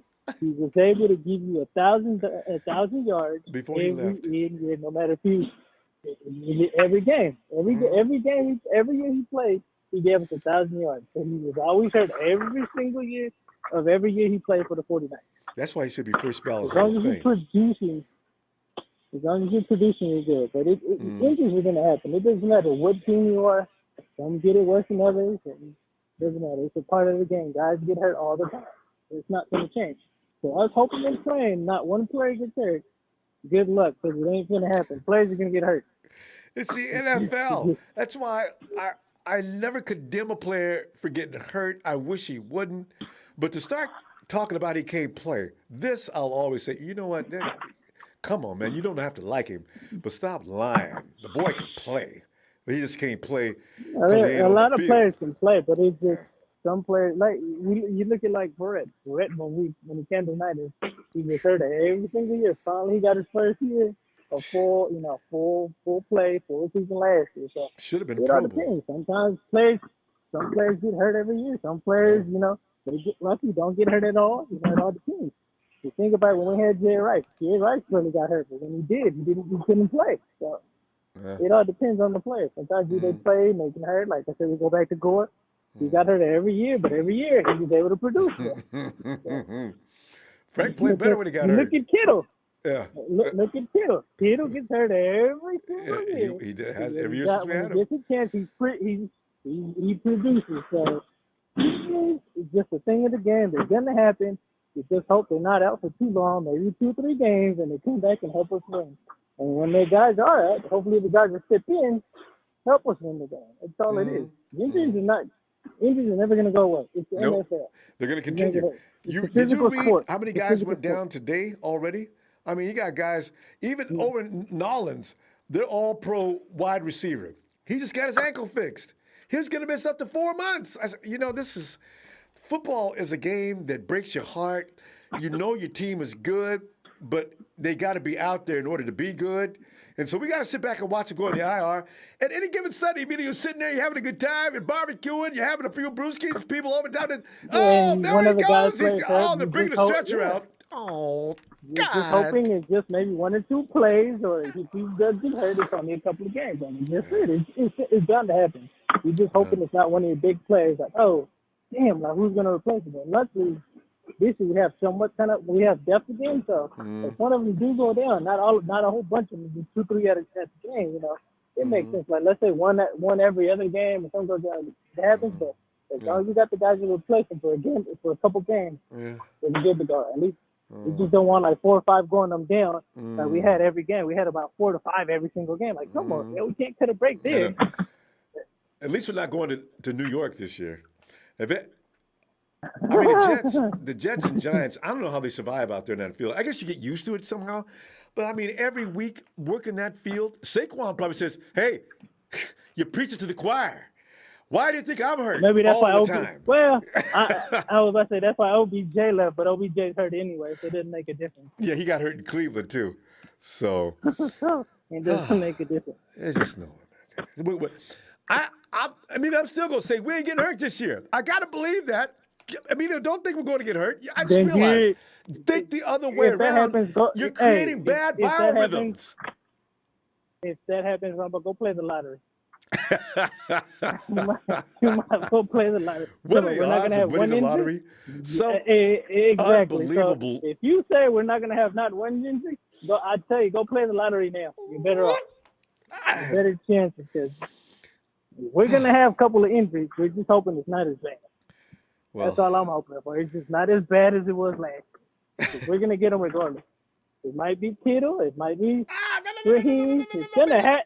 It's going to happen, dude. You just got to let it go. Because, like, you look at it, Raheem's been hurt every year. Yeah. Kittle's been hurt every year. And they still play. Yeah. As long as they produce, that's all that matters. That's true. We'll get through it. I'm gonna let you go back to what you're doing. I'm gonna see you Sunday and the night before Christmas and Christmas football style. You know what though? They're only gonna check into the lockers and carry on Monday. Tuesday, I think, was gonna get the first burn. So we'll see. All right, Val. Have a good night at BBO. Let's see what happens. Yeah. One quick question. How do you feel about this whole COVID thing? About the NFL kind of. The thing is, in a position that NFL players are, by definition of your profession, you almost need to yield to this. Now, I'm trying to understand why people out there don't want to get the vaccination, but that is their choice. But if you're playing in NFL, I get that. I understand that. If it's gonna ruin my team, now I got a problem with that. That's what I'm saying. It's a selfish reason. Well, the one thing they did say, if you don't get vaccinated and you can't reschedule the game, just take it and lose it. Oh, that's why my whole thing with D-Hop. I'm like, what? The whole thing that wasn't it. Is my misunderstanding? Because I could have sworn they told D-Hop, you don't have to get it, don't get it at all. But if you guys have a breakout and you can't reschedule the game, you have to forfeit. See, that's your team's fault. See, that's the mandate. Okay, you don't have to get the shot. Yeah. But if you got several players out, we're not rescheduling games this year like we did last year. You forfeit. Yeah. Oh. So that's why I was not trying to figure out why was he mad. They just told you if you guys can't reschedule the game because you guys just break out. Well, it's still. And so be it. I didn't understand why he was getting mad. No, but they're not forcing you to do it. No. That's what I didn't understand. That option is just one that you have to take. Otherwise, you just the owner's going to get mad anyway. And then it's because they lose money. They're going to lose money in concessions and games and all this other stuff. But I was understanding why he get mad. What are you getting mad for? They just told you. We're not going to pay players either, but it's pressure. Yeah, nobody wants to put up with that. Like I said, Anyway. I just said you don't have to take it. It's up your decision. You're a grown person. You do or don't. It's up to you. But People don't get every year. People don't get the flu shot either. You know. no, it's Yeah. same. So Yeah, you know. same scenario. Yeah. So you know. All right, fam. Hey, I'll see you Sunday. All right. And we'll talk. See what's All going righty. on. All right, fam. Night to be you. All right. You have a good night. All You right. too. And I see you, Tony. I haven't seen you in a long time, Tony. Tony says. Tony says, injuries are not magic. They happen sometimes, and sometimes they don't. Exercise that stinking thing. Exorcism? Tony, you talking about exorcism? Or Rodgers are due for a healthy year. Let's go. Thanks for the contribution, Tony. I haven't talked to you in a while, man. I'm telling you, missing you too. That's the thing, you know. It's the luck of the draw with injuries. Bethel. Hey, what's up, Ronbo? Bethel, are you? It sounds like you're in the middle of a wrestling match.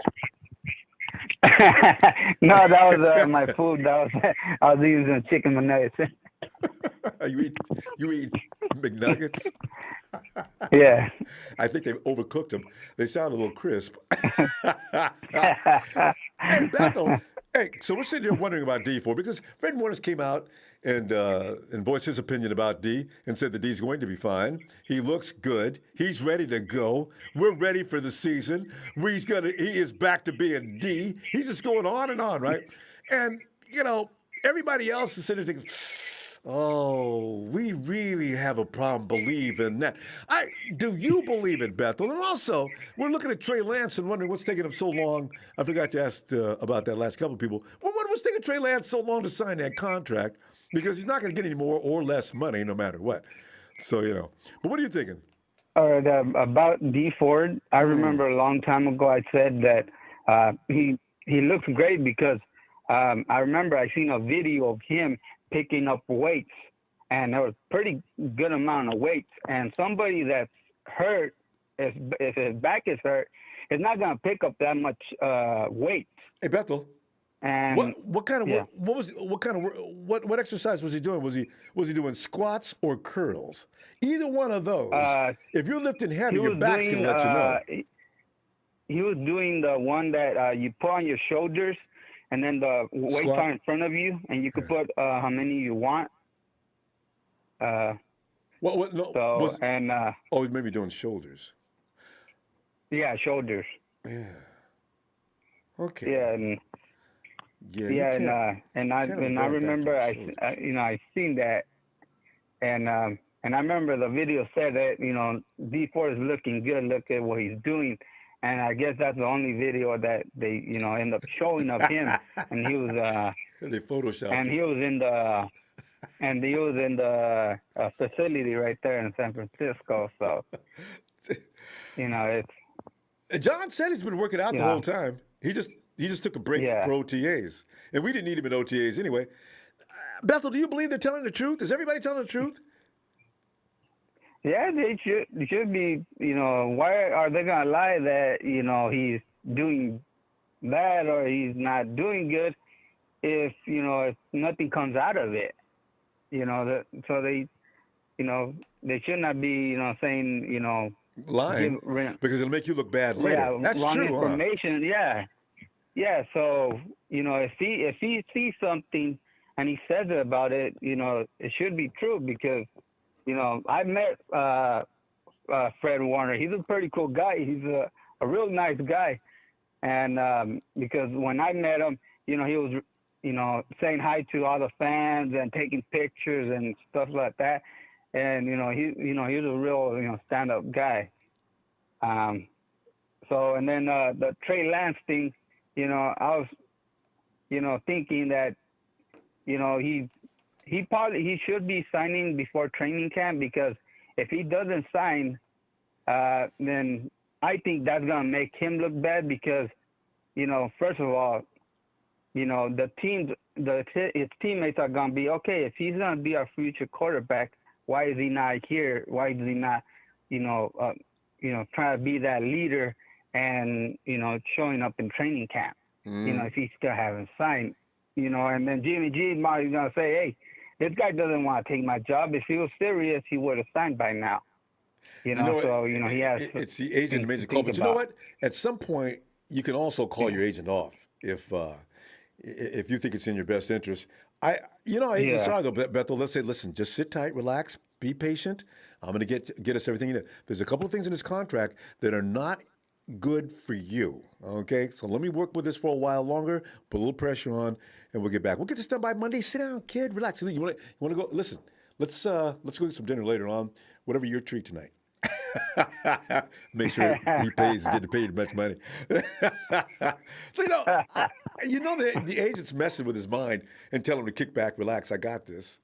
So so no matter what he's thinking, it's irrelevant.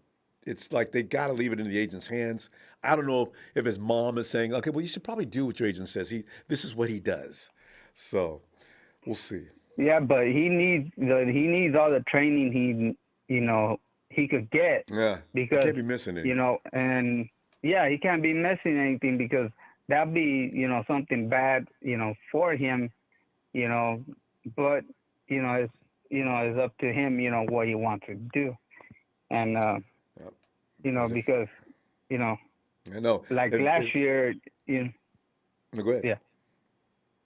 Like last year, look at some of our rookies, missed out on training camp, and we let go of people that probably would have been in the roster and not probably would have been good players, but we didn't get to see them because they didn't train in the training camp or they didn't have any preseason. Yeah.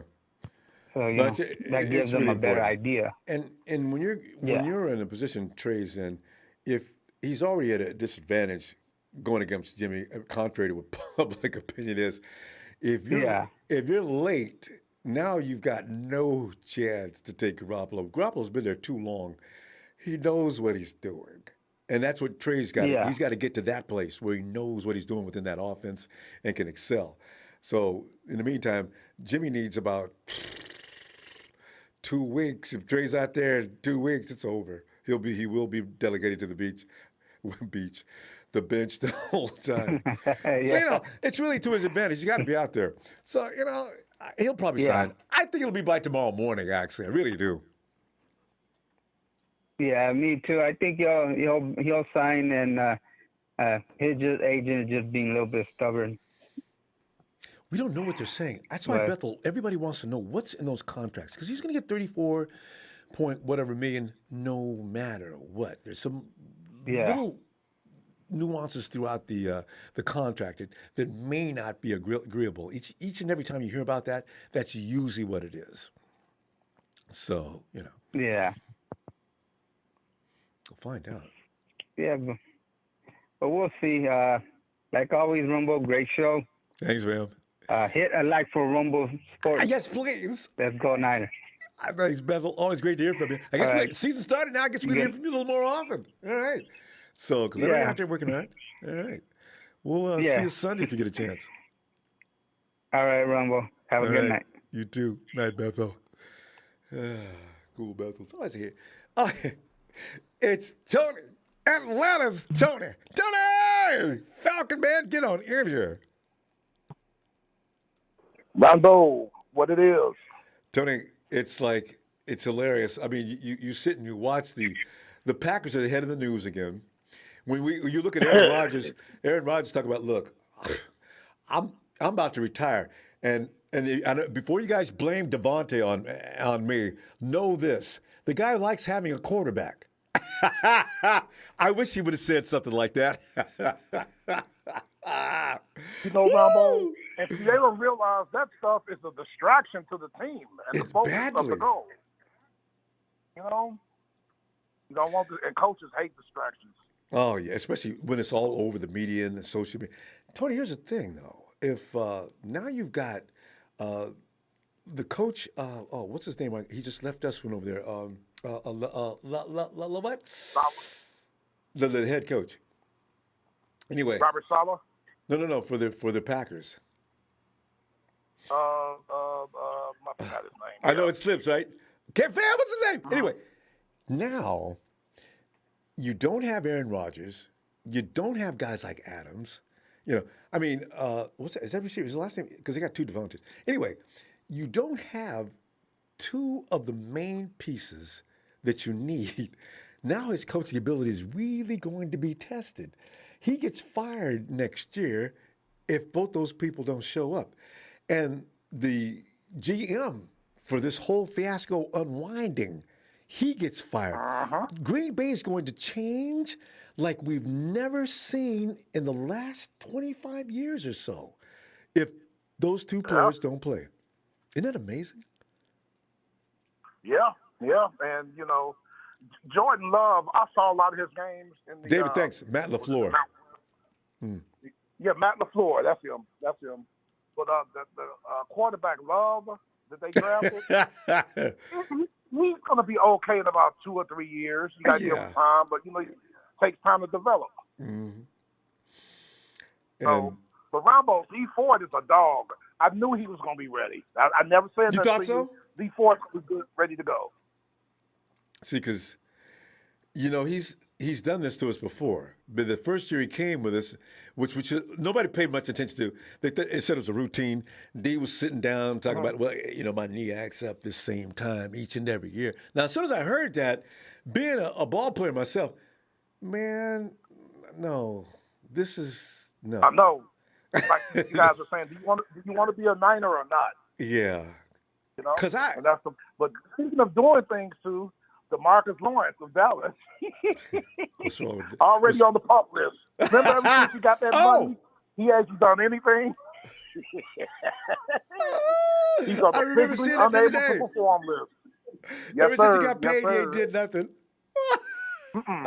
and Ronbo, they kicked me out of the chat again last night and wouldn't put me back in. All I said was, well, DeMarcus Lawrence, ever since he signed that big fat contract, he's been getting free money. He hasn't done anything. And look, he's already on the pup list and training camp's getting ready to start. They were into their feelings. Oh my goodness. Mama, Ronbo, my side still don't hurts let from laughing. babies grow up to be cowboys. You should copy and paste some lyrics in there in the chat one time. Don't say nothing else. Just put them lyrics up there and see how far they come after you then. Tony, man. But also, besides their defense is going to be garbage, Ronbo. Like I was telling you, Washington's D-line, all former first-rounders. The Giants now D-line, all former first-rounders. And I'm telling you, remember this name, Azizi Ojulari. I wanted him. Linebacker, second-round pick out of Georgia. I wanted him in the draft. I think he's going to be Defensive Player of the Year. I think he's going to be Defensive Player of the Year. See? And they said, are you kidding Micah Parsons? I'm like, Micah Parsons played in the Big Ten, which that don't mean nothing. But Ojulari never. He could play the run. He rushes the passer. Ronbo, his motor never stops. Dude runs what? His 40 time is ridiculous. I mean, that dude can move. So and I know Prescott can run, but you think Ojulari ain't gonna run him down? Watch what happens. Hey, he plays for Washington? No, the Giants. We don't have to play the Giants this year. Okay, good. See, I don't want. Yep, he's with the Giants, and they got Lorenzo Carter out of Georgia on the other side. They already had outside linebacker. Yeah. They got the space heater in the middle at nose tackle, Sheldon. And I told them that the 49ers are winning the NFC. Why don't you have confidence in your Falcons? No, but I'm a realist too. The Falcons are coming. I think the Falcons are going to make the playoffs. I said, but you guys are going to be watching the 49ers and the Falcons in the playoffs. Because the Cowboys, but you know what? There's already argument being presented out there that the Cowboys do stand a legit reason or legit ability, and they're putting those narratives out there. Oh, so you know what? I understand it's America's team, and somebody has to be paid to talk nicely about the Cowboys each and every year. But this is a stretch. I mean, I'm talking playoffs. They're talking Super Bowl. Cowboys in the Super Bowl. Dak Prescott was good. They're not even going to make the playoffs. I mean, unless something changes in that defense. I just don't see it, Ronbo. The Giants and the Washington football team, and believe it or not, Philly, their defensive line with Fletcher Cox, former number one pick. Barnett and Graham, former number one picks. The only one that's not is he's a defensive tackle they just got in free agency from the Steelers. And so the Cowboys don't have no former number ones on their D-line. You got DeMarcus Lawrence, second-round pick. He's soft. And then you got Randy Gregory. He can't stay off the weed. You got to. First thing I think about is Stephen A. Smith every time you've met Randy Gregory. Yeah. Randy Gregory's been given how many times? How many times has Randy Gregory returned to the NFL? He's right up there with Flash Gordon. They go out for a few minutes, blaze up, come back and try to stop and can't. And okay, you know you're out of here, right? Talking about he gonna get 12 sacks. I'm like, he ain't gonna get 6 sacks. They think they're going to the Super Bowl. They really do. I'm like, man, y'all delusional. Really delusional. Well, you know. You guys play them? No, we don't have. I wish we did. We played them last year, and we ran the 49ers off the field. We were not ready for that, and they just beat hell out of us. I wish we could play them this year with a fully healthy team. Man, I had that game so figured out before that season started. Because you know how they got mad about the Hot Boys. I said, man, we're going to find out who the Hot Boys is. So we lost Hot Boys. Quan left, and, it was just not a good thing. Did you hear about DeAndre Hopkins? Yeah. Threatening to retire, had to take the shot. Well, that's his choice. I'll say that's his choice. Yeah, there's a lot of teams. You know, Tony, worry me. I don't have any problem with people deciding whether they want to take that shot or not. But what I am worried about is sure. If you're my team and you do get sick, and they take out 4 or 5 guys, because I don't know if they're going to say whether your players have been vaccinated or not. The quarantine's going to fit every contact, anybody we see, anybody we feel that was in contact with this ex-player or said player will have to go at least 5 to 6 days. I'm going to be mad as hell. It's a selfish thing. But if I find out one of my guys is not vaccinated and he took out my quarterback, my tight end, my running back, a couple of my guys off of defense, I'm sorry. I can't sympathize with that. I'm mad. I said, dude, you know what? You done took out 2 of my, I can't win this game. They can't reschedule it. Now I'm mad. Isn't the league talking about forfeiting a game if they were saying something about a forfeit round? But I said, you have too many players that can't play. Yeah, too bad. Right. Yeah. Yeah, that's not good. And then the Aints, I don't call him Michael, I call him Slant Thomas. Yeah. He's gonna be out because of his ankle. AJ Green had that same ligament problem. Ooh. They say he's gonna be back in October. He's not gonna be back. They said 4 months, 4 weeks. Yeah. 4 months? 4 months to heal up. 4 months. Because you got to get the procedure, and then it's got to go through the rehab, right? Oh, man, the season. Because AJ Green went through the same thing in 2019. He hurt it in preseason game 2. It was ligament. Ooh. He tried it. He went on, had the surgery week 3 preseason. He tried to come back in late October, and he had to shut it down for the year. Oh, and that's one of the premier wide receivers, if not the receiver in the NFL. For Drew Brees. I want to see what it looks like without Drew, though. You know? Right. Well, all he does is run slant. Well, he's slant to me. When you're that long and that quick. Hey, Tony, always fun. Ronbo, I know you don't like to get political, but there's some political stuff happening in sports now, and we can talk about it another time. I don't like it, Ronbo. Yeah, it's always there to be talked about. And you're right, I do try to sidestep it. But, yeah. Yes, sir. All right, Tony. We'll tell you what, we can let's get together Sunday and and hash. Always a pleasure. Hopefully, I have another cowboy story for you because I'm about to go over there. And Ronbo, I'm going to listen. I listened for a whole hour. It's like, where's Tony Wright? As soon as they did that, I started. Because they asked for it. Yep. Tony. But I'll talk to you Sunday, sir. Looking forward. Night, Tony. Niner Empire, hit the likes. The best in the business, Mr. Ronbo. Thanks, Tony. I get him Cowboys hell. I love it. Yes, sir. Night, fam. Take care. Tony's our extended fam. Hey, Tony. All right. And Big Salad. I love a name like Big Salad. As long as I got the croutons and the tomatoes, get some. I got to put some chicken on there. Well, give me some regular salad then. Big Sean, thank you. Thank you, fam. Appreciate it. And let us go on over to that man, Ellis. Ellis. Ronbo. Ellis, we're looking at Dee Ford, and we wouldn't have been talking about Dee Ford. Had a trusted name, everybody's favorite linebacker. The league's best came out, had a holla for D. So, what? Fred, would Fred say this for... Fred ain't a PR guy. I don't think we have that many PR guys on our team, to be honest. I don't... If a media person comes up to you, Ellis, and says, Ellis, so it's been a tough year, man. You guys, if Dee Ford plays for you this year, you guys going to be... And you say, look, let me tell you one thing. Dee Ford is back, all right? I've been watching him. I know him. His mentally, this and that, going on and on. You don't, Ellis, you don't elaborate like that on anybody. Nobody's that big of an actor on this team. I go sit there and blow smoke up your butt that much just because you're a reporter to tell you that D is coming to play and he really ain't. So I'm trying to think. I've talked myself into it. Ellis, tell me where you're at in this and tell me something about what's going on with Trey. But where are you at on this? Are you drinking the Kool-Aid on D? Not yet. I haven't took a sip yet. I'm a little reluctant, my brother. If I in it, and rightfully so. Yes, just indeed. because You got every right.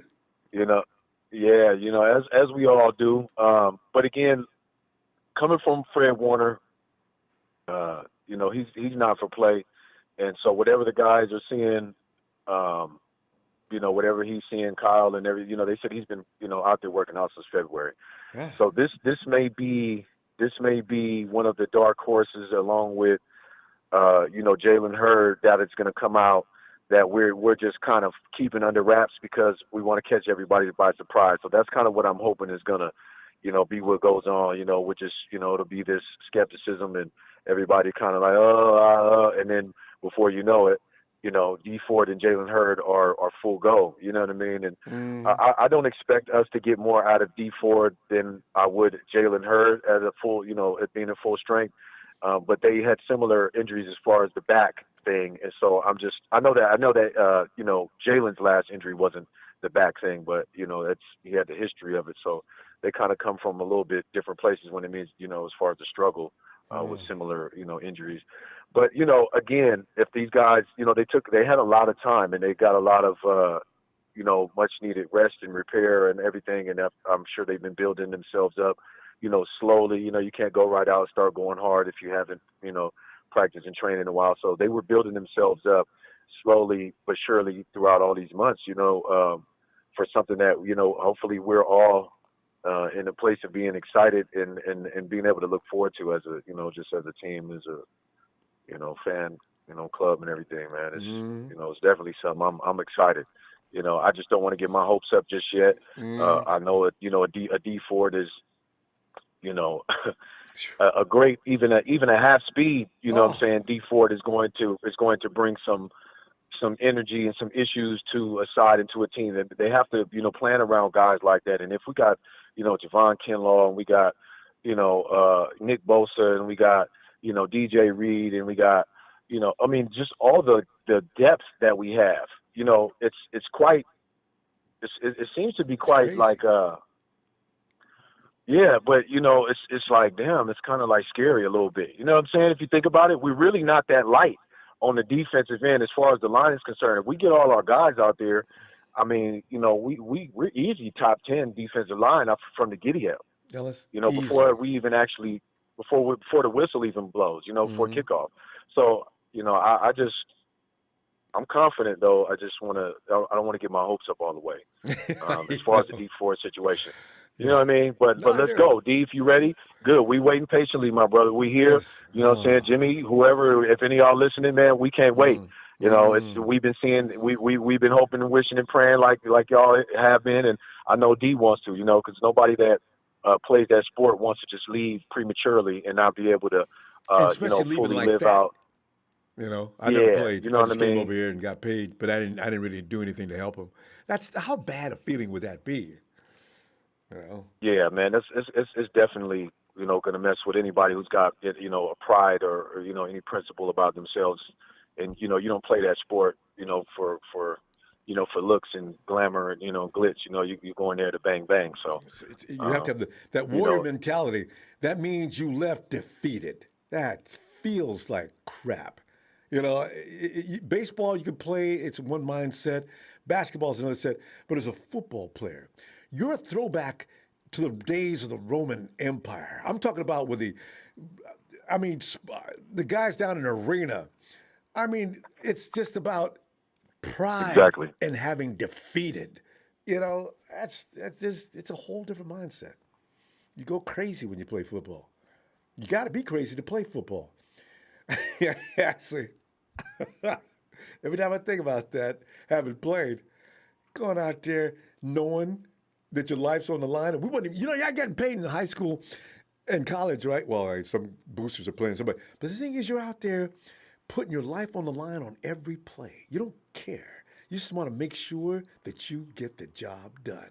It's like being in the army, military going to war. It's just a very little difference.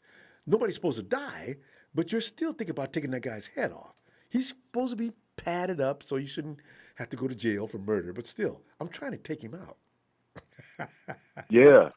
No, it's real, Ronbo, and a lot of people that, you know, have never had that experience or played it from that place within, because a lot of guys have played football before, but not everyone plays from that place and really has that mental makeup and that you know, just that internal you know, drive to, you know, look at things from that perspective. And you know, it's one of the it's the greatest damn sport. You know what I'm saying? I love basketball and football. I played them both, and it was equally great in both of them.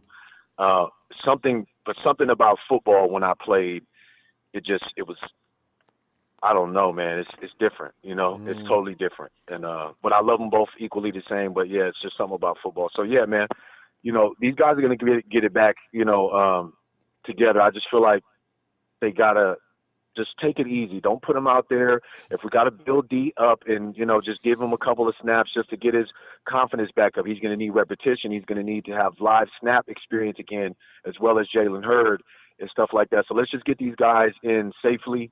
And that way, you know, we have more longevity towards the end of the season. You know, that way we're thinking long term and not just let's hurry up and get them out there, because we already got squad anyway.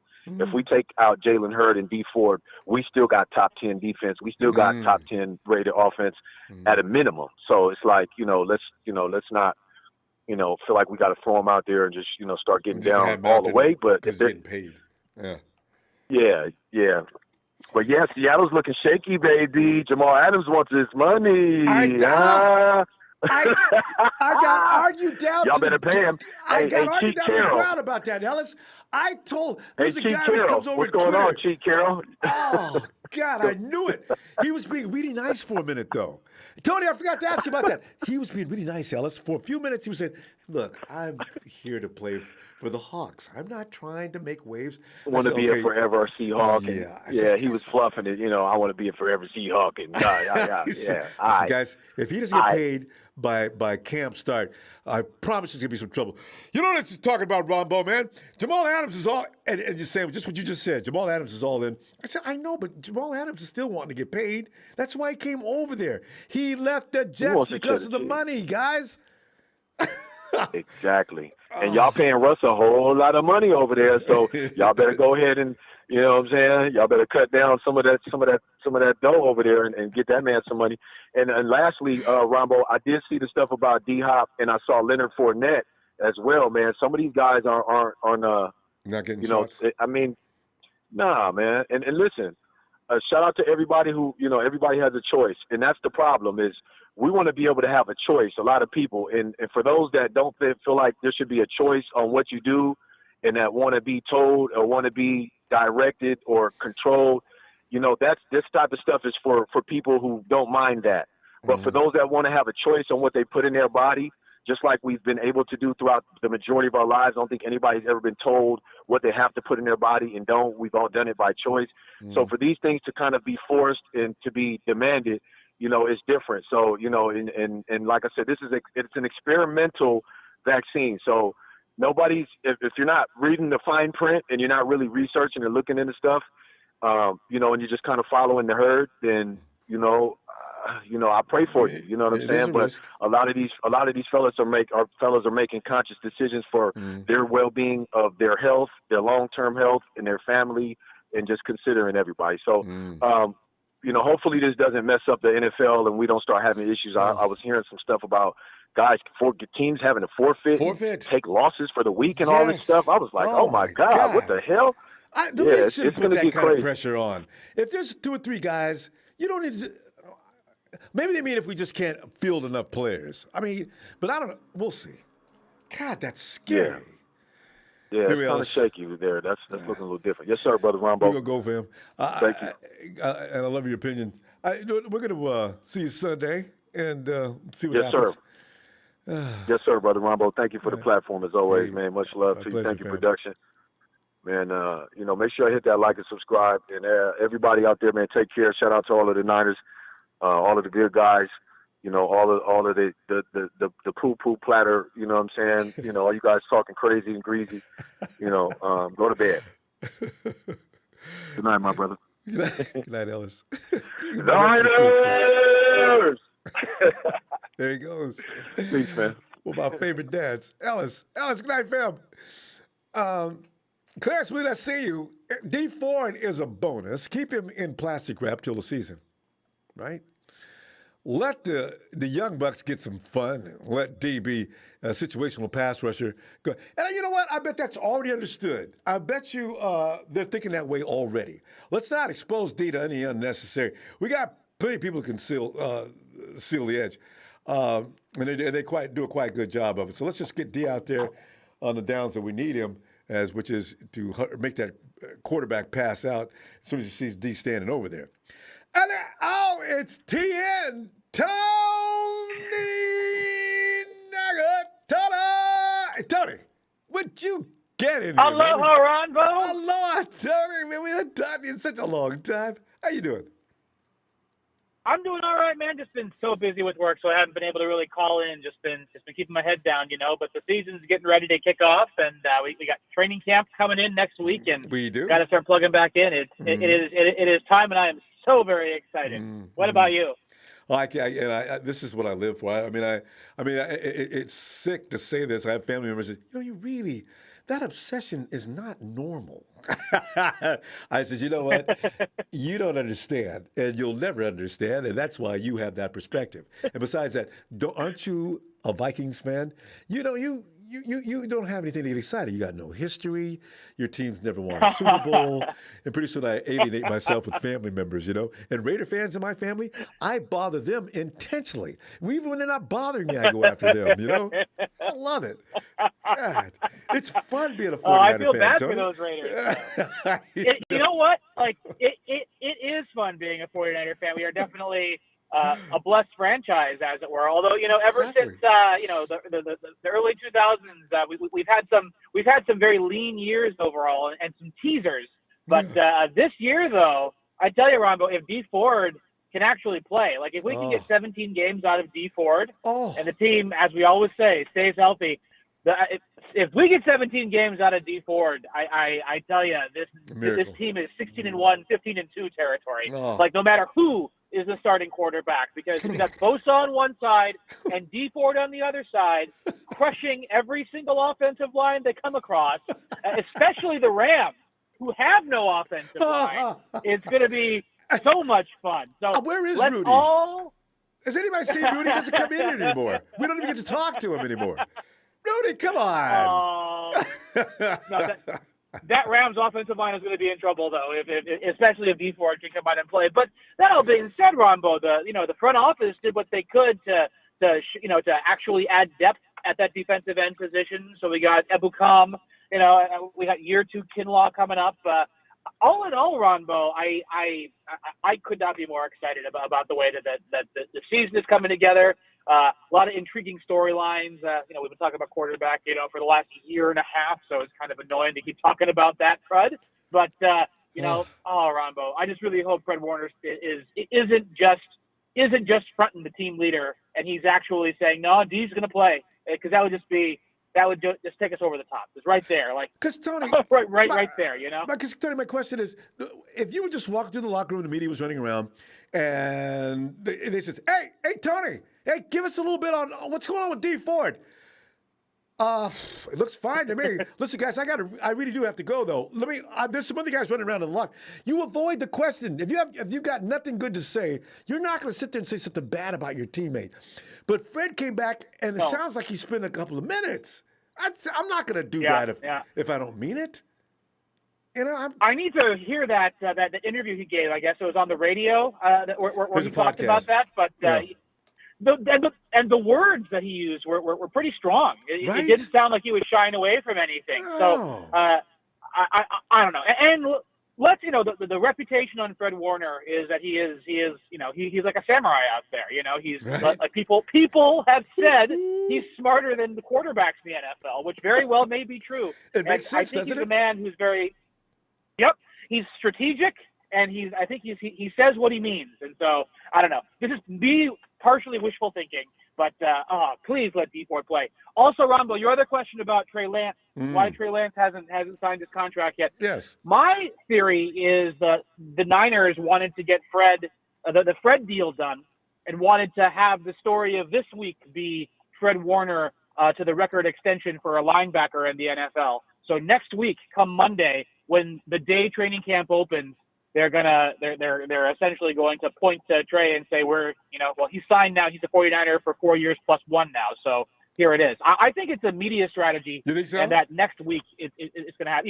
Yes. I think they wanted this week to be Fred's week, and then next week to be Trey's week, and that's what I think the deal is. And then now you've got PR going like it's like shining like a beacon into the sky. I mean, it's just that could make sense. Tony, that means if you were in the PR department, this is something you would do. Yeah, absolutely. I absolutely would, because all it's doing is building hype for the season. I mean, we're talking about the fact that Trey Lance hasn't signed his contract, even though the way that the rookie contract works now, they all basically have to sign, and they're going to sign. So this is all preordained. So why not just leave the trail of breadcrumbs to get the maximum amount of PR about it as possible? They can talk about that. I mean, the moment they drafted Trey, they were already talking Jimmy G beat Trey. So that's always going to be the major narrative going forward about the 49ers through training camp and into the season. And we'll see how things shake out with all of that. So why not use it? So they've been talking about that. So this week we got a lot of non-quarterback talk because of the fact that we got Fred Warner re-signed to that deal. And exactly. And next week though, there's going to be reporters. Yeah, well, there's going to be reporters in the stands at the actual practices. We're going to get camp reports about how well or how poorly whoever was, didn't play or didn't play. So full evaluations. All in all, absolutely, yeah. Full evaluation. Yep. So I think it's all a media strategy to get everyone talking about things in the right way, to build hype for the season, and hopefully, if everybody gets their vaccine, have butts in seats so we can actually have that 12th man effect in Levi's this year. And again, let's go. 14-3 because Nikki B is coming back. There you go.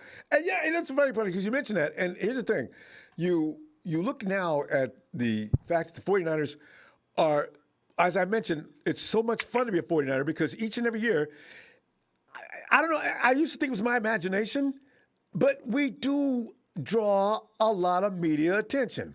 Every year. Yeah. Even when we sucked, people made it a big deal about how bad the 49ers, how the mighty have fallen. I used to be arguing with no ammunition with people about talking about the 49ers really have no talent. And that used to send me through the wall because television shows were like disrespecting the entire organization. And by turn, Tony, they were actually taking digs at us because we support that team. And of course, we're going to pride in it. So don't tell me my team has no talent. I'm starting to defend people that really don't have any talent. And now that I look back on it, I was out of line. But that's what you do. And I don't want to have to go through that. We sat through starting quarterback Tim Rattay. We sat through starting quarterback Sean Hill. We sat through Jim Tomsula and Dennis Erickson. it built up some calluses for the 49ers fan base. And now we have a loaded roster. The most genius offensive mind in the NFL right now is our play caller. Right. And we have depth everywhere you can see. The only thing that can hold us back is health. And that's a crapshoot every single year. And I'm a big believer in reversion to the mean. We've had about 5 years of really bad injury luck, minus 2019. We're going to revert back to the mean. And similarly, by the way, to how the Rams have been the healthiest team over the last 5 years, and last week they lost Cam Akers, they are reverting back to the mean too. So I think, statistically speaking, we are set up for a very healthy season. So, again, let's go. I'm stoked for training camp. Let's bring on that quarterback competition because it'll be fun to talk about and fun to watch. Yes. And I cannot wait for that preseason game to see the new kid and also see Jimmy. I want to see what Jimmy looks like now that he's all beefy. I don't want him out there too long, though. Just, Jimmy, listen, just a couple of passes and sit down. You know, Kyle will evaluate you in practice. Let's just stay out of harm's way. Yeah. Put that black vest on. What color vest do they use to keep from getting hit? Red vest or whatever it is. Stay out of the way. God. Jimmy needs a sports bra. How do you know he's not wearing one now? Hey, if I lived in the Bay Area, I would absolutely cosplay as sports bra Trey for the first game of the season, man. That was some look. I like that, by the way. I thought that was good. I was like, use technology, use that tech, Silicon Valley after all, Absolutely. Tony, fabulous. So now the season started, and you're going to take apart your schedule, because I know you're a hard-working dude, and get in here and talk to us. Yeah. Looking forward to it. Oh, right. No, I'll be back, Ronbo. The deal just give me about another 2 weeks of intermittent contact, but I'll be back in full force. Don't you worry. All right, Tony. Aloha, Ronbo. Aloha, Tony. Have a great night. Mahalo. There he goes, Tony. Hey, Steven.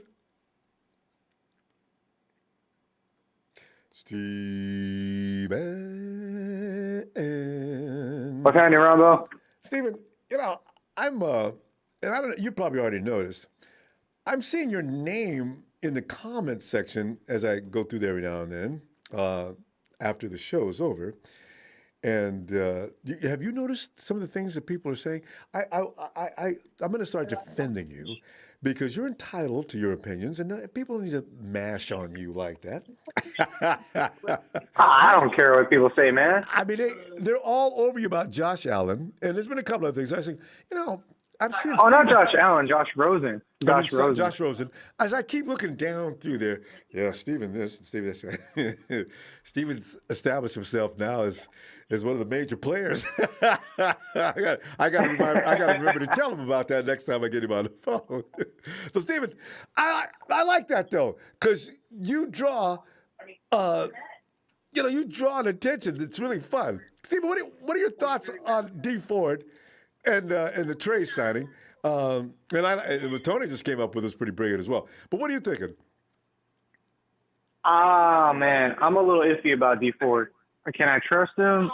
I don't know. Well, can I trust his body? I should say. I don't know. Nobody does. He's very injury prone. He was supposed to come back last season. Yeah. How long can you play that position? He was supposed to come back last season. Yeah. No, aside from first season. It's going to be like oh my God, what was that? What was that player from the Seahawks? Cam Chancellor, I think? Was it Chancellor? Yeah, Cam had that bad injury, neck injury. Yeah. Never recovered. Yeah. Yeah. And that's what I thought Dee Ford was going to have. I did too. They never mention anything about a vertebrae. They just say back injury, but they won't specify exactly what are we talking about here when you say back injury. I got a theory for that, but I don't want to get into specifics because then it's going to be if it's a disc, he's done. Well, if it's a disc, then I feel, okay, so if they actually went into specifics of what's really wrong instead of just saying, a general back injury, a lot of people are going to be like, oh, well, that's why football is dangerous. That's why there needs to be more regulations. That's why this and this. And that's why I feel. And just leave it as a back injury instead of trying to be very specific. Trying to just, specifically, because they're not going to tell you. Because they would have told us. No, they're not going to tell you. Mm-hmm.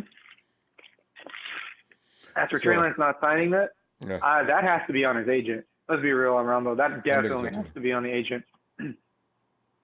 Yeah, I agree. Just because, you think about it, he is so loved by everybody in SF right now. Everybody that's a 49er fan, you're either Trey Lance or Garoppolo.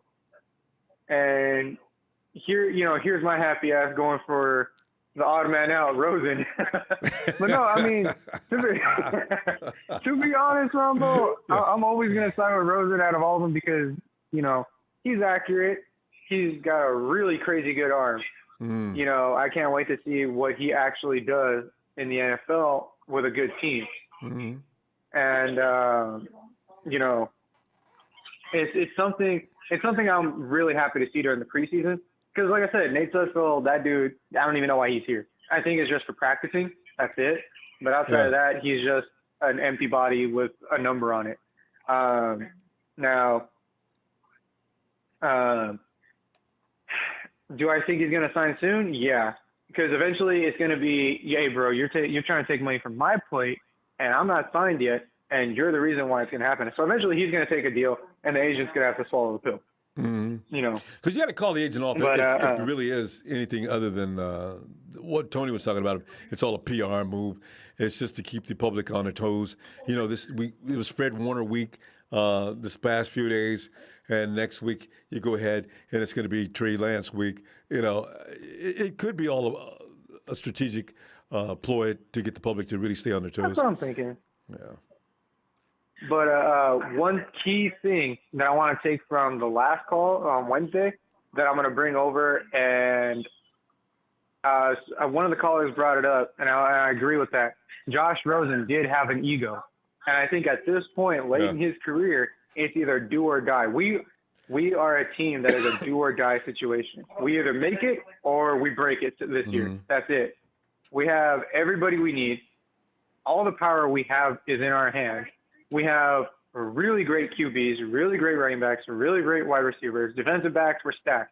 Corners, we're pretty decent on it. Safety, we're stacked. Offensive linemen, defensive linemen, we're stacked. From brim to toe, man, we're ready. We're ready. Now, it all depends on the injury. Every year. Can we have a year where we don't do that? Year. Yeah.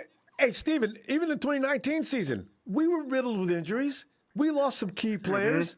And it's we're gonna, even when we win, we're still having lots of injuries. So that's just, we're not going to be able to escape that. Even when we win, we lose. Yeah. I just hope it just to take out everybody.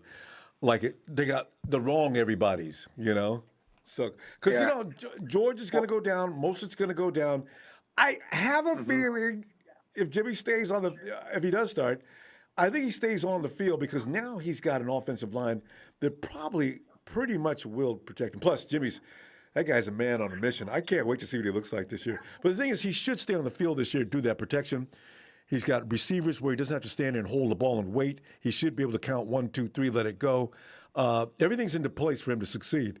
So, Mostert, some of the guys on defense, I do worry about because they're out there taking head-on contact. Anybody's taking George Kittle, the way he plays, George goes out there and he tries to hurt people. I think sometimes he hurts himself. Yeah. That's the way he plays. He's a very chaotic player. He's a very aggressive player. He's the kind of mindset that if I'm going to go down, I'm definitely taking you down people with me, right? But if he misses, he hurts himself, and it's like, God damn it, Kittle. But the one tight end I wish didn't retire was Jordan Reed, because that was a key player we needed. He was a spectacular tight end. I loved watching him play. Oh, man. But I hope and I pray, Ronbo, I hope and I pray that George Kittle and Ross Dwelley and Taybor Pepper, I should say, all pick something up from Jordan Reed. Is it Pruitt? So do I. I keep forgetting about Pepper. My bad, man. But look for Ross Dwelley. I have a feeling we're going to see something unusual from him. He's solid, but I've seen him going to the next level this year. Yeah, we could be all shocked and surprised. He's that one guy that could float above the norm that we didn't see coming. If that happens, wow, man. And another player that I've been, cheering on a lot, and I've been really representing heavy is River Craycraft. I've been telling you guys from last season, I really like what I see from him. You know, his one catch that wasn't a catch, that should have been a catch if it wasn't for Chad Ochocinco. Don't get me started. The referees, they still don't know what they're talking about. That was a touchdown. Like I said, Ronbo, if it wasn't for Chad Ochocinco abusing the toe tap rule, that would have been a touchdown. It was the greatest non-catch I've ever seen in the NFL. It was equal to watching, what's his name? Zeke? No, not Zeke. No, Dez Bryant and the Cowboys when they ruled it not a catch, remember? That was exactly what it felt like. But Dez didn't have the toe tap going. Dez just fell short, and they wouldn't give it to him. But Craycraft, as what's his name's program on Good Morning Football, that toe tap, I mean, it was perfect. I mean, it's boom, boom, boom. It was. And on the way, ref threw his hands up right away. No, ref sitting there waiting. That's all right. You know what? He's going to be in camp. He's going to show himself. I wish him all the luck in the world, too. See, we're going to go, though. I wish him all the luck, man. We're going to see you see you Sunday, all right? I'll be here Sunday. Looking forward. Oh, quick question. How do I get on the video chat with you? Yeah, are you using Zoom, right? Yeah, Zoom. Okay, check the instructions right on the video. Go down the comment sections. All instructions right there, and should be able to get in there and give Norm some competition and Tony. Those guys are Zoom addicts. Love it. Gotcha. All right. Let me know if you have any problem. Right, email me, and we'll get back to you and give you more instruction. All right. All right, Steven. Gotcha. Have a great night. All right. Have a good night. You too. Okay. I mentioned his name enough, and Rudy's like that kind of, when you're in the dark by yourself and you're thinking about somebody and you call out their name and you can visualize them in front of you and you really believe they're there too. There's Rudy. The Ronmilia Sports Report. Ronbo just checking in. Great show. What's your thoughts on NBC Sports rankings of top NFL GMs? Rams Les Snead is 8th, and Niner GM John Lynch is 11th. See, Rudy, of course Rudy has to come in with something that's pro-Rudy. He would never come in if things were just the other way around. Rudy, I don't know if that's accurate. Rudy, come on, man. 2 spots behind Snead, and I mean, you guys, maybe if they're basing the rankings on just throwing money around like it's water, okay. Yeah, you guys do that better than anybody in the league. But if we're talking about really building a team that is substantial and has longevity and can endure the years to come, if we don't get injured, I don't know that Snead's doing so much better a job, okay? I just say the truth. But Rudy, thanks for the contribution, though. Ice, baby, to gold. Ice!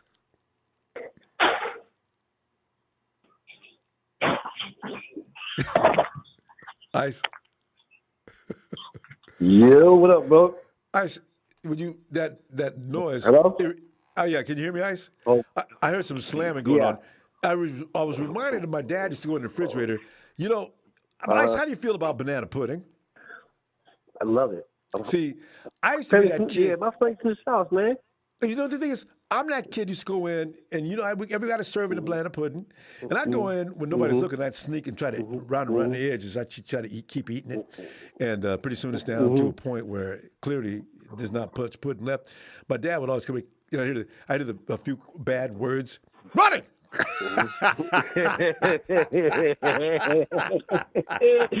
I was just wondering, what? Open in this pot. Why you always call me first? And you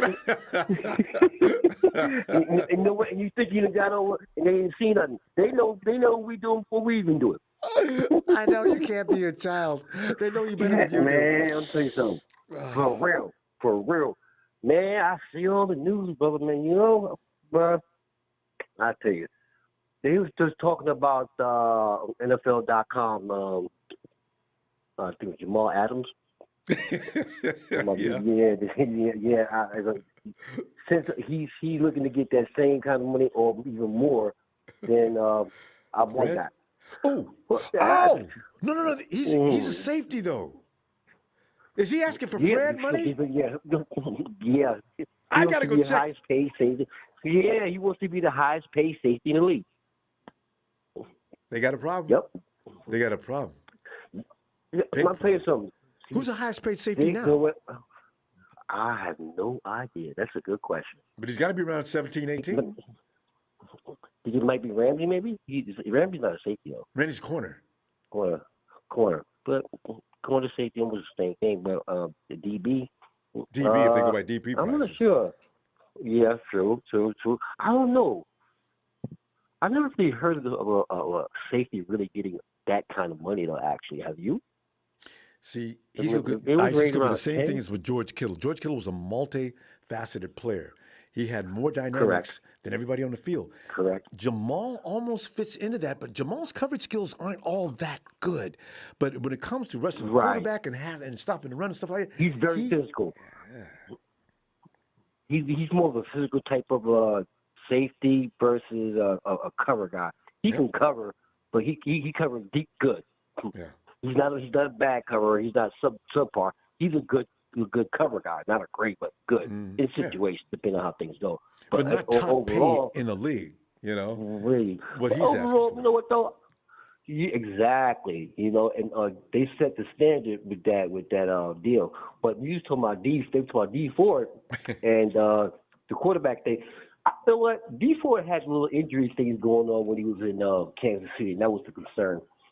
And I don't know if his as far as his body wise or his ran the course as far as him being 100% all year round.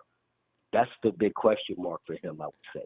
For all if he can maintain, all of us, of course, without a doubt, but for him especially, because after the Super Bowl, he really kind of like was in and out. No, like you said, the best thing is availability is the biggest thing, you know, and he wasn't that available for us last year since the Super Bowl. Mm-hmm. That is a question mark for him. That would be the only really realistic question mark is how healthy he is, you know, and is he letting the Niners know how healthy he is? You know what I mean? Yeah. And no one can believe it. Because do you believe it? Well, I mean, but you be calling Fred a lie. I can't call Fred a lie. I don't believe he'd say that. That's why I said, like I said, Dee Ford, yeah, exactly. So, let's say, like I said, you know, Dee Ford, I think he'll be all right. It's the music got to see. The question is, the only way we'll see that question will answer is when the season starts. Basically, preseason. To see how it looks preseason. And if he looks healthy in preseason, like a healthy, then we know we'd be good.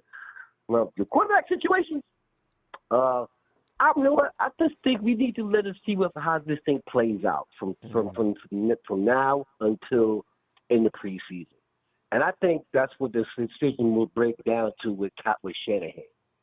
To see how Trey Lance and Rose and these guys react with pads on and, you know, in situations in camp and in preseason. And see how how well they are applicable to, you know, being able to deal with the speed and the more physical contact versus in college. Yep.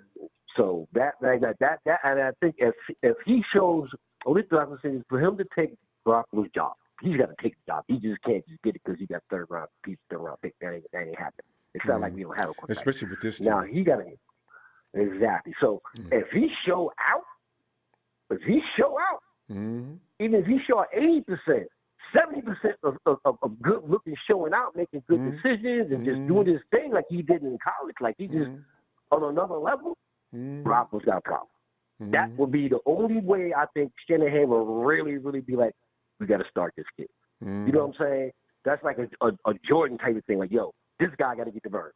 Because that would be clear reasoning that we can still win with him. Because the thing is, as just getting into Shanahan's program, and they knew it when they drafted him, that he's a little bit raw. Right. He hasn't had a 1 year college, and to expect him to come in to walk into a Kyle Shanahan offense and just dominate, especially taking it away from a kid that's already been in there for 2 or 3 years, that is no slouch. Right. That's really asking for a lot. But if he can do it, damn right you let him start. No doubt. Yeah, exactly. But you know what's crazy? The kids, the athletes today, especially young guys like him and and all these new good guys coming out, like the exceptional talents, physicality, all the physical talents he has. There's no question it's there. It's there. He's young. He will make mistakes. Because it's part of being a rookie. But sometimes there's just those guys that come out and just, they can go. They who they are. It happens. Not to say they can't. You look at Josh Allen in his first year. Now, Josh was all over the place, and he looked a little crazy, But now look at him, Now look at him. It takes a minute. Let me ask you a question. Correct. Let me ask you a question. Can you think of a quarterback that came right out of his first out of college, off the rip, just came in and just tore the league up? Is that a question? That's a question, my brother. Well, Russell Wilson did okay, right? You know what? There's not a lot of guys that come right out of school and just they may come in and look okay. They look pretty good, but they've got to make an adjustment from what they saw in college, and usually it's a difference is night and day. Where correct, and then they can play, and then they can establish their own personality, and they can start to assert themselves. But at the beginning, all of a sudden, what was coming at you at 5 miles an hour is coming at you at 2 miles an hour. Those openings you used to see, those openings you used to see downfield with the receivers open, that defensive back is a pro. He's all over that guy. Can you hit that receiver?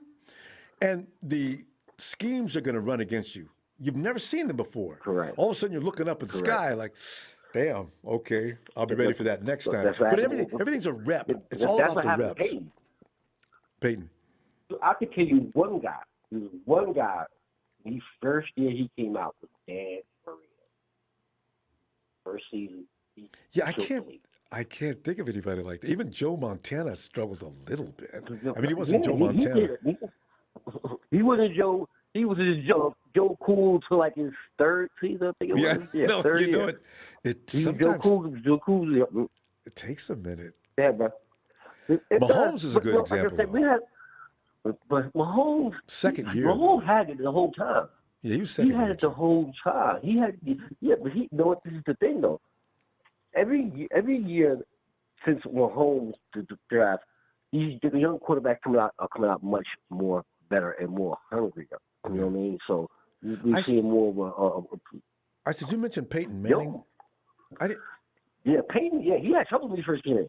Peyton he set the INT record as rookie. That's right.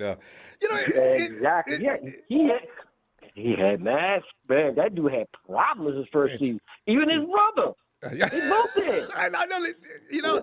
It's what I'm saying. It's a lot to ask for quarterbacks to just come in and be whoever he's going to be in the future from day one. It's tough. So that's true. But we got Tony. You know what? I mean, Tony. We ran over time. It's all when you have great subjects. Always run out of time. We always have combos, man. Because I'm telling you, we have to look at things because of course we have to look at things as a thing. We love our team, but all our fans have to look at this whole situation realistic. Period. Yeah. There's a lot of things we ain't gonna like, but we have to be real with it. Mm. You know what? As far as that safety goes, the one we were looking for, his name is Broncos Justin Simmons. So he wants Justin. I don't know how much Justin Simmons. Anybody knows how much Justin Simmons gets paid? Please post that, because that is what Jamal Adams hopes to exceed. Nice. We're gonna run too far out of time. All right, my brother, man. What day? Sunday? We on it for Sunday, correct? Back. Sunday night, man. We going off and blasting, y'all. Ronbo Sports, get on it. Get on it, my man. It's the truth. You heard? Thanks, fam. It's almost time. Ice is all right, out. dog. That ice. All right, baby boy. Here he goes. Hey, Bill. Yeah, it was hard to get on your show, man. Every time I called, your phone didn't work. I'm sorry, Bill. Because I want to hear from you, Bill. Oh, man. And Ryan Leaf, who sucked, is Tony's hitting us with information. He looked better than Peyton Manning in his first year. Bill, it's first of all, you having lived in Kansas City for a while, you know how Dee Ford works, probably before. And Bill, did you condone the deal to get Dee Ford? Or were you against that? Man, I was kind of skeptical, man. The guy's always getting injured. He's always hurt. He don't eat his vegetables. He don't eat no weenies. I mean, the guy's not trying to be healthy. He don't even drink milk. I mean, it's like he's more breakable than the Humpty Dumpty. I'm like, no, man. I don't know, man. He can play when he's healthy, but when he's like maybe like 3 games. I mean, you pretty much you only sign him for a playoff appearance. Yes, I mean, you might get to the point that you might want him for the Super Bowl. Say, hey, listen here, Dee Ford, I want you to sit down till we make the Super Bowl. Then I'm gonna have you play. Because it seems like you're a part timer. So I mean, it's like, dude, it's pretty much all he is a part timer. I'm gonna call the man part timer Ford. I mean, come on, look at his name. Look at his name, Ronbo. Ford. Fix or repair daily. I mean, the Ford industry is about sick of that too. I mean, is that the name Ford? He lives up to the Ford standards. So I mean, what more do you expect from a Ford? Yeah, I know. My parents used to drive a Ford when I was a kid, and I used to hear my dad out in the morning. I used to laugh because I've always had a sense of humor that made no sense. I could hear my dad out there, click. Click. God, damn it! And I'd be in the house laughing my butt off. I grew up. I never bought a Ford for that reason, but I do like the Mustang. But I would never buy a Ford. God. No, I don't care how beautiful it is. I don't care how stylish it is. At the end of the day, you're gonna end up walking home. That's the truth behind it. I mean, you can try it, and you ain't gonna worry about nobody stealing it because they might make it down the street after they break into it and take it. So they'll be walking on foot. So that's the truth. Leave a note. What you do, Bill? You leave a note in the car to the thief who took it just so we can find it. Thanks for taking this off my hands. I'll be getting me some insurance on this, and I really do appreciate you. He's got to make it out of the driveway first. Anyway. I'm pretty much. I'm not even mad about it now. I mean, yeah. Well, so you don't believe in Dee Ford. The thing was, I was just wondering, Fred it seemed pretty sincere about saying that Dee Ford is ready to go and looking good. So, I got all excited. I said, really? I'm not, Fred, I kind of trust you. If you know what, though, if Fred comes out the first week, next week. You can't get mad at Fred Warner. He's being a good teammate. I know. You don't want to tell the people about the fix or repair daily teammate. Bill, we don't want to. I'll never believe Fred again, though. If Ford comes out the first day, Fred Warner's on the sideline. The report is that Fred's ankle is pretty not going to go. So the 49ers, in a precautionary measure, are going to keep him out of the festivities for the rest of the preseason. Oh, here we go. Fred didn't even play one snap. What's wrong with his ankle? You didn't know there was something wrong with his ankle before today? Why are we talking about it now? The conspiracy theories start coming in that Fred was hurt 2 weeks ago, and they make it look like that he came out today doing warm-ups and got hurt. It will be all right. You're overreacting. I think this year is going to be the Niners year. I think this is the year that all Cowboy fans are going to be crying and knowing that we're going to win the Super Bowl, and that by the time they're 85 to 90, they might make a slight appearance and lose one. But as far as winning another one, if you're a Cowboy fan, you might as well count that out. In your lifetime, you will never see Cowboys win a Super Bowl ever again. Even if you're just a 3-year-old and just now comprehending the English language, you'll never see it. You'll never see it. You might as well go back to the Troy Aikman days because that's the last time you're going to see him win one. So let's get to that one. Like I said, I love it and I love talking about it. I'm in Dallas country, and they're getting so emotional over the fact that I wear the Niners gear, and they don't like it. Hold on a second. I mean, literally, a guy said, I had guts. Anyways, like I said, they think I got guts. One guy made a comment to me.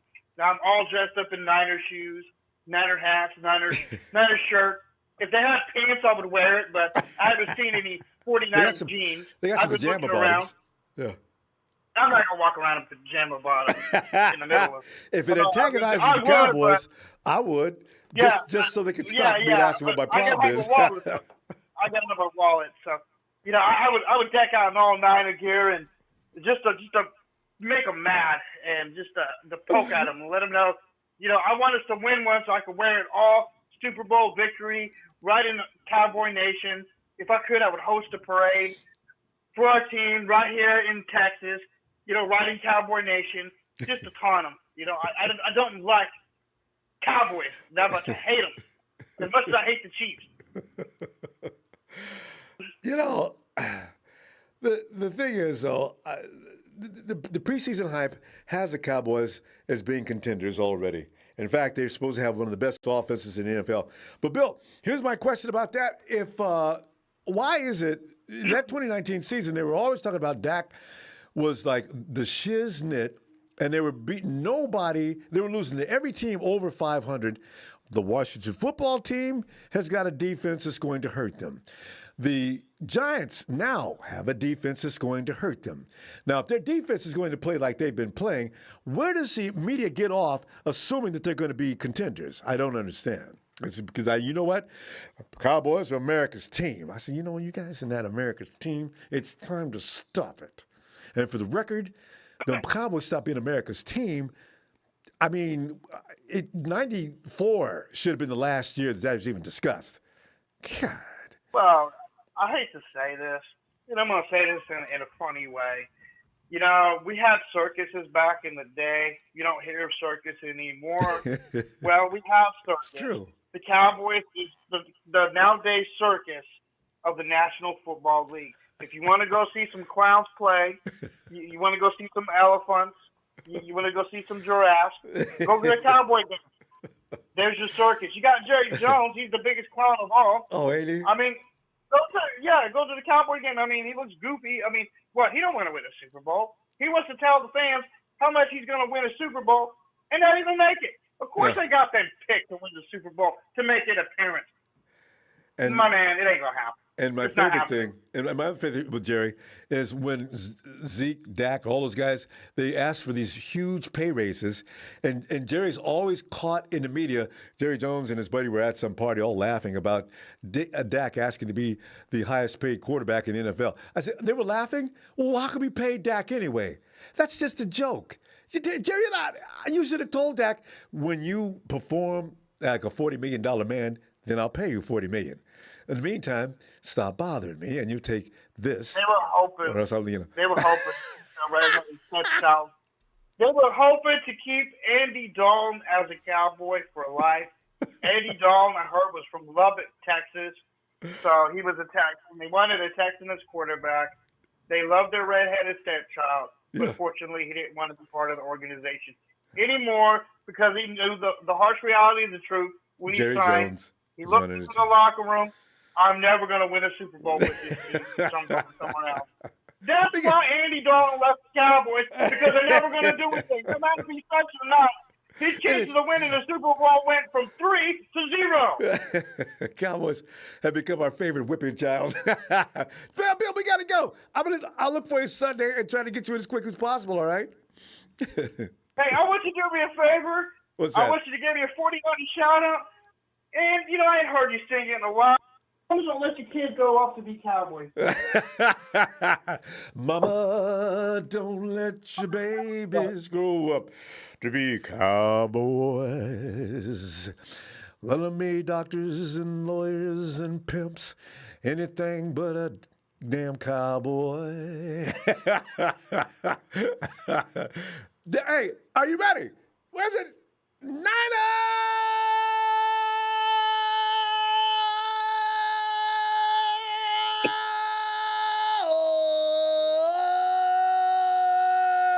Bill! Hey, good there, Bill. I got where's somebody Jim who wants Cowboys? to say hello before you go. Shania, what's up? Good night, guys. You have a nice day. You too. Oh, man. And Eric Salazar, can you give us your top 5 49ers post 95? You know, Eric, that would take a while. I couldn't do it right now, just off the top of my head, though. You go with Steve Young right off the bat and Jerry Rice, but yeah. You know, that's a fun question, though. You know, all right. I'll prepare something, maybe have that back for you, because there's some players who didn't get enough love. You know, so all right. There he is. He is the extension of the WWE. He is Hobbs and Shaw combined. He is Papa Dragon. Ow! Good morning, Niner Nation. Pop from Nashville. Good morning. Good morning. Pop, Niner Empire. We eat nations and make them slaves. Oh Lord. So you sound like a Black Leonidas. This is San Francisco. Push him off into that hole.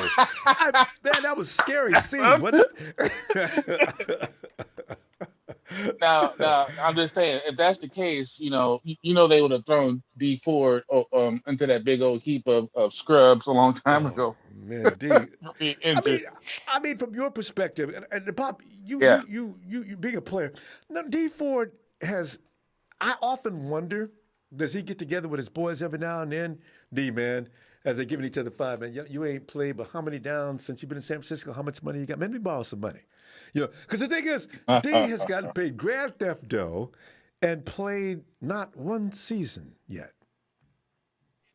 Well, I mean, the reality is that when you have certain types of injuries, he had the major knee construction surgery that's not talked about a whole lot in 2020. He's had the bad back since college, so you're really looking at a situation. Papa, wait, what? Yeah, Dee's had a bad back since college. Yeah. Mm-hmm. Oh no. Oh yeah. No, but see, here's the problem. If I know that, they should have knew that. So this is very simple. This is a situation where somebody crashes their Tesla Model X, fixes it, and sells it. And that's what Kansas City did to us. Yep. So it's one of those things where it's like, you love the talent that the player can bring you, but it's the same thing. It's almost like a Jimmy G thing. It's like, Jimmy G was known as Jimmy Glass in the Patriots locker room. That was his little nickname. Was he getting? He always was getting nicked up. He was getting nicked up. Yeah, he was getting nicked up in practice. So, hopefully the 49ers are done taking the injury risks, because they just been doing it for too long. You just can't, put the all disability team on the field every season, because this is the situation you get. So, every year we all sit here and say, oh, this person looks good, this person looks good, this person looks great. Oh, injuries is the only thing that can stop us. But Lord have mercy, injury is the undefeated world champion right now, because they just whooping our tail. So I'm sure he looks good right now. I'm sure he's been doing all right. He's had a lot of time to heal.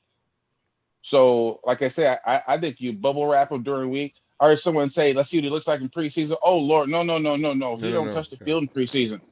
No. He doesn't have anything. You bring him on the field. We already know how he can play. Yep. Put him out there. Yeah, you start with 5. You talk about 5-10 snaps a game. That's where you start him. You really probably get him out there when it's like, passing situations only.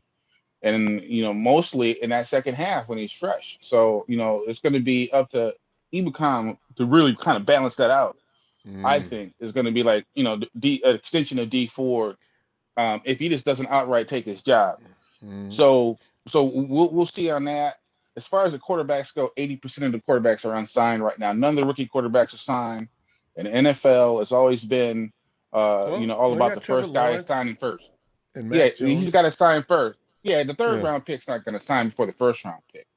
So, yeah, whoever the problem is, not really a problem, but it's just traditionally the way it is. Because what if Trey Lance gets his deal and all of a sudden the deal prices its way out of the rookie the rookie cap for Trevor. Like, sir, wait a second, I'm number one. I should get paid more than number three. And then so you wait till the first guy goes. That's not negotiable, Right. though. I understand it's not negotiable, but it's still it can be it's not that it's non-negotiable. It's how it's negotiated. They can play with the numbers. Lord knows we know they can play with numbers. I mean, how are the Rams even fielding a team? So we know they can play with those numbers, right? So it's going to be Trevor. Watch, it'll be right before camp. It could be the morning before camp. It'll be Trevor, then it'll be Zach, and then it'll be Trey, and that's how it's going to go. Lawrence has already signed his. He signed his in the first week of July, and Mac Jones signed his that first week of July. Yeah. So we're waiting on number 2. Zach is holding out, and Trey. Well, I think it's a negotiation thing. But they're not finished signing up. And there's an offensive lineman and a cornerback. Those are the only first round picks that still haven't signed. But there's some legalese that goes on in those contracts that can be manipulated. I think the 49ers routinely pull this because Nick had to get some things straightened out. He wasn't late getting signing. Solomon Thomas almost didn't make it. He had, like you're saying, he signed his contract the same day of opening day of camp.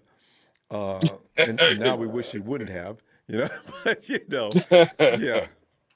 Well, they got to start playing guys out of position too. I mean, but I mean, that's what you can expect. True. I mean, you got to play guys, put them in the best possible position to win, and exactly where they're strongest. And if they do that, then that way you really can't argue if they are a buster. Because to me, it's kind of hard to say someone's a bust if you're playing them out of position.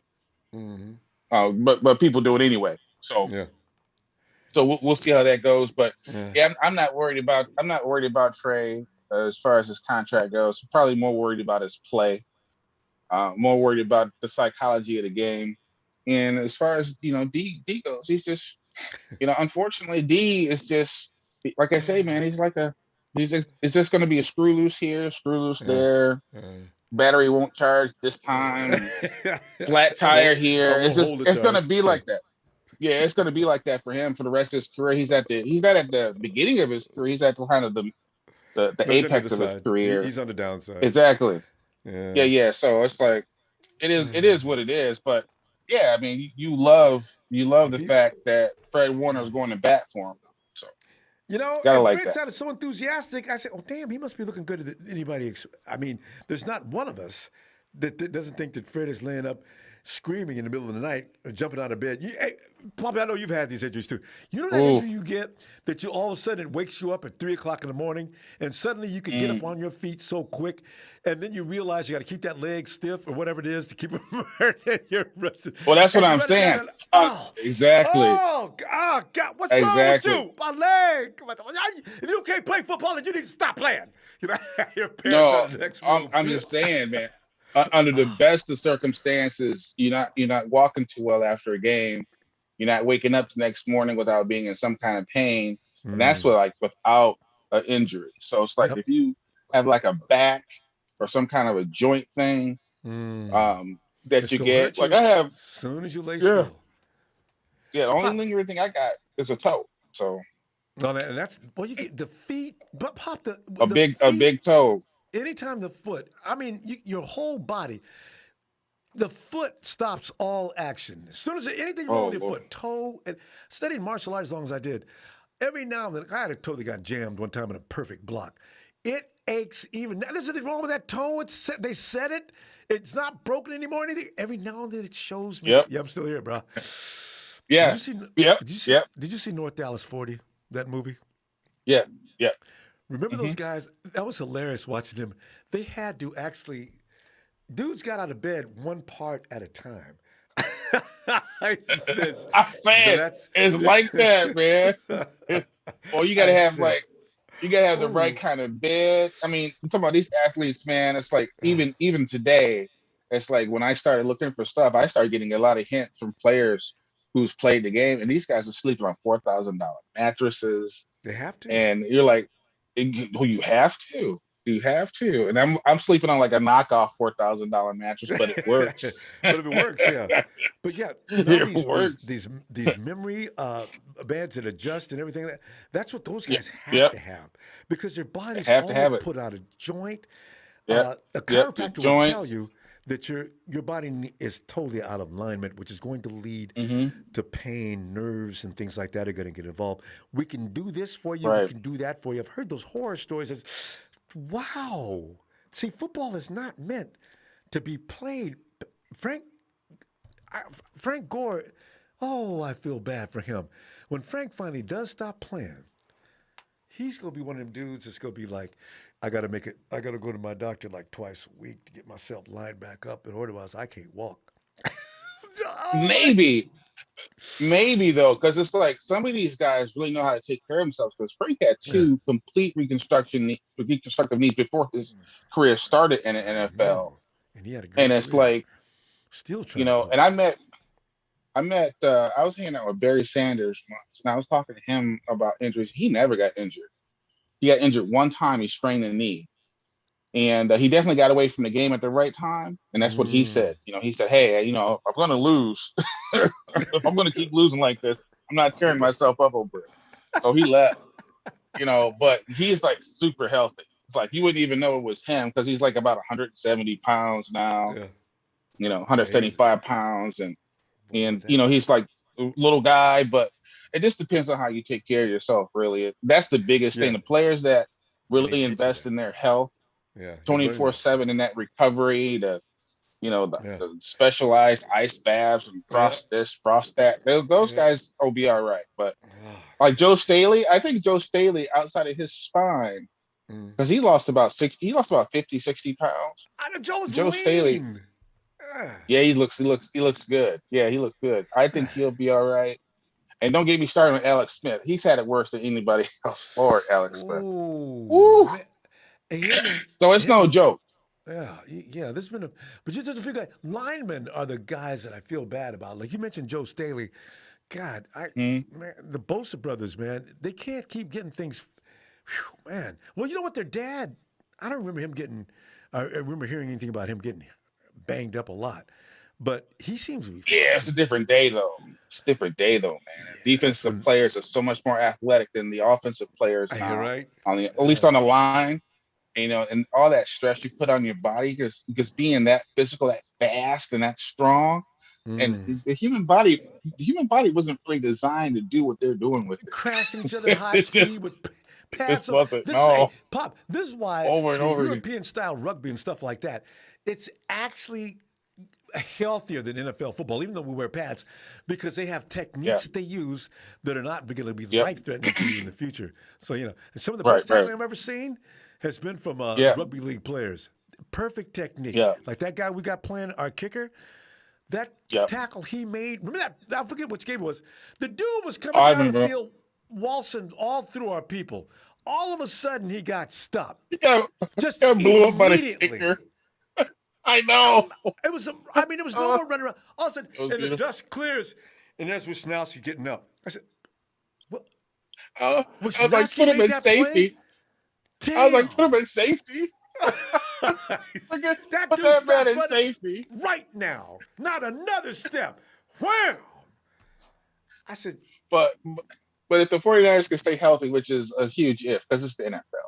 They can stay healthy. They got some incredible athletes. I mean, that's like 4 positions where they got the number 1 rated guy at that position on the team. Like left tackle, there's the tight end, there's the fullback, there's, big Nick Bosa is arguably up there. I know people are probably anointing him kind of early. But based on what I've seen out of Nick Bosa, what I've seen out of him is he's just chaos.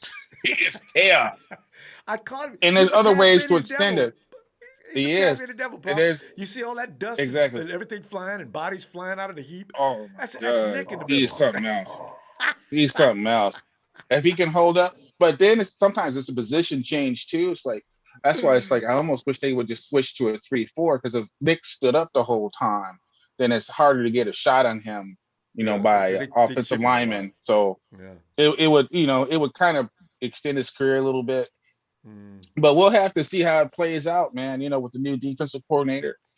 But my biggest concern on this whole team is the offensive line. That's just the biggest concern. The offensive line is a huge concern for me. Yeah. Don't say too much and put out bad biorhythms, all right? Oh, no. When I say concern is just just the center position and the guard positions. And of course, McGlinchey. I think McGlinchey's going to have a good year. So I think that he's kind of woken up and smelled the coffee. He's woken up and smelled the coffee and ate a couple extra donuts. So I think he's back. So hopefully he'll be all right. Got bigger. Boy, he was serious.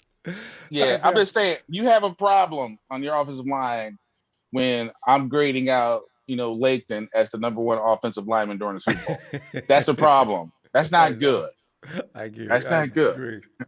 Well, we're gonna go. That's not good. I've been looking for you Sunday though, and we'll see what happens between now and then. Because from this point on, it's gonna be nothing but fun. It's always fun with the 49ers. Always got something going on. Time. Love talking football with you, Ronbo. Love talking football with you. Back at you. You know this. Hey, good job. Everybody subscribe, donate, support Ronbo Sports, the best show on YouTube. Shucks. Thanks, Pop. And my best, the little Popettes. Especially the Dragonettes. All right, fam. See you Sunday. All right, man. Good morning. Yeah. There it goes. Papa Dragon. So, fam, I always work up such an appetite when I'm sitting there. Go get me, I made some cornbread, get some hot sauce, and make me a pig-eared sandwich. I will see you Sunday. Bam, thanks for the contributions tonight. Always appreciated. The likes. Look at the likes. Oh, my goodness. Seahawks. Thanks, Seahawks. It's a passion football and still in the fans is what makes it so great. Seahawks, that's it, Yeah. What he's saying is, thanks so much for that contribution. It's such a generous one. But fam, it's what I'm saying. There's something about football that brings an energy within you. Unlike, I watch baseball. I used to love baseball. I watch it. But baseball does something else for you. I even watch the Pro Bowlers Tour. Saturday afternoons when you're laying back and you want a good nap on, you turn over to that PBA action. And some of the best naps I've ever had in my life. Oh, man, that's a par. That looks like it's going to be. And also, a lot of people like golf. I don't have anything against golf. There's another sport. Some of the best naps you're ever going to take. As that big, depends how big your screen is. If you sit there, it's hypnotic. You watch, and that's going to bounce just short of the back nine. And everybody starts walking, right? And that's when I go into a coma.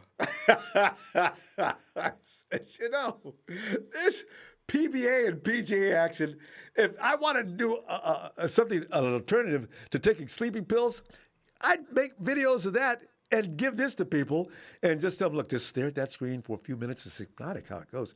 And the announcers, especially the golf announcers, say, and that's Tiger Woods is now packing up. And he's standing there, adjusting his cuff and shirt. And swing. And that ball is driven only like Tiger Woods can drive. I said, dude, NBA's not bad, though. NBA's close. But ain't nothing like football. Fam, I'll see you Sunday so we talk some more football. Niners!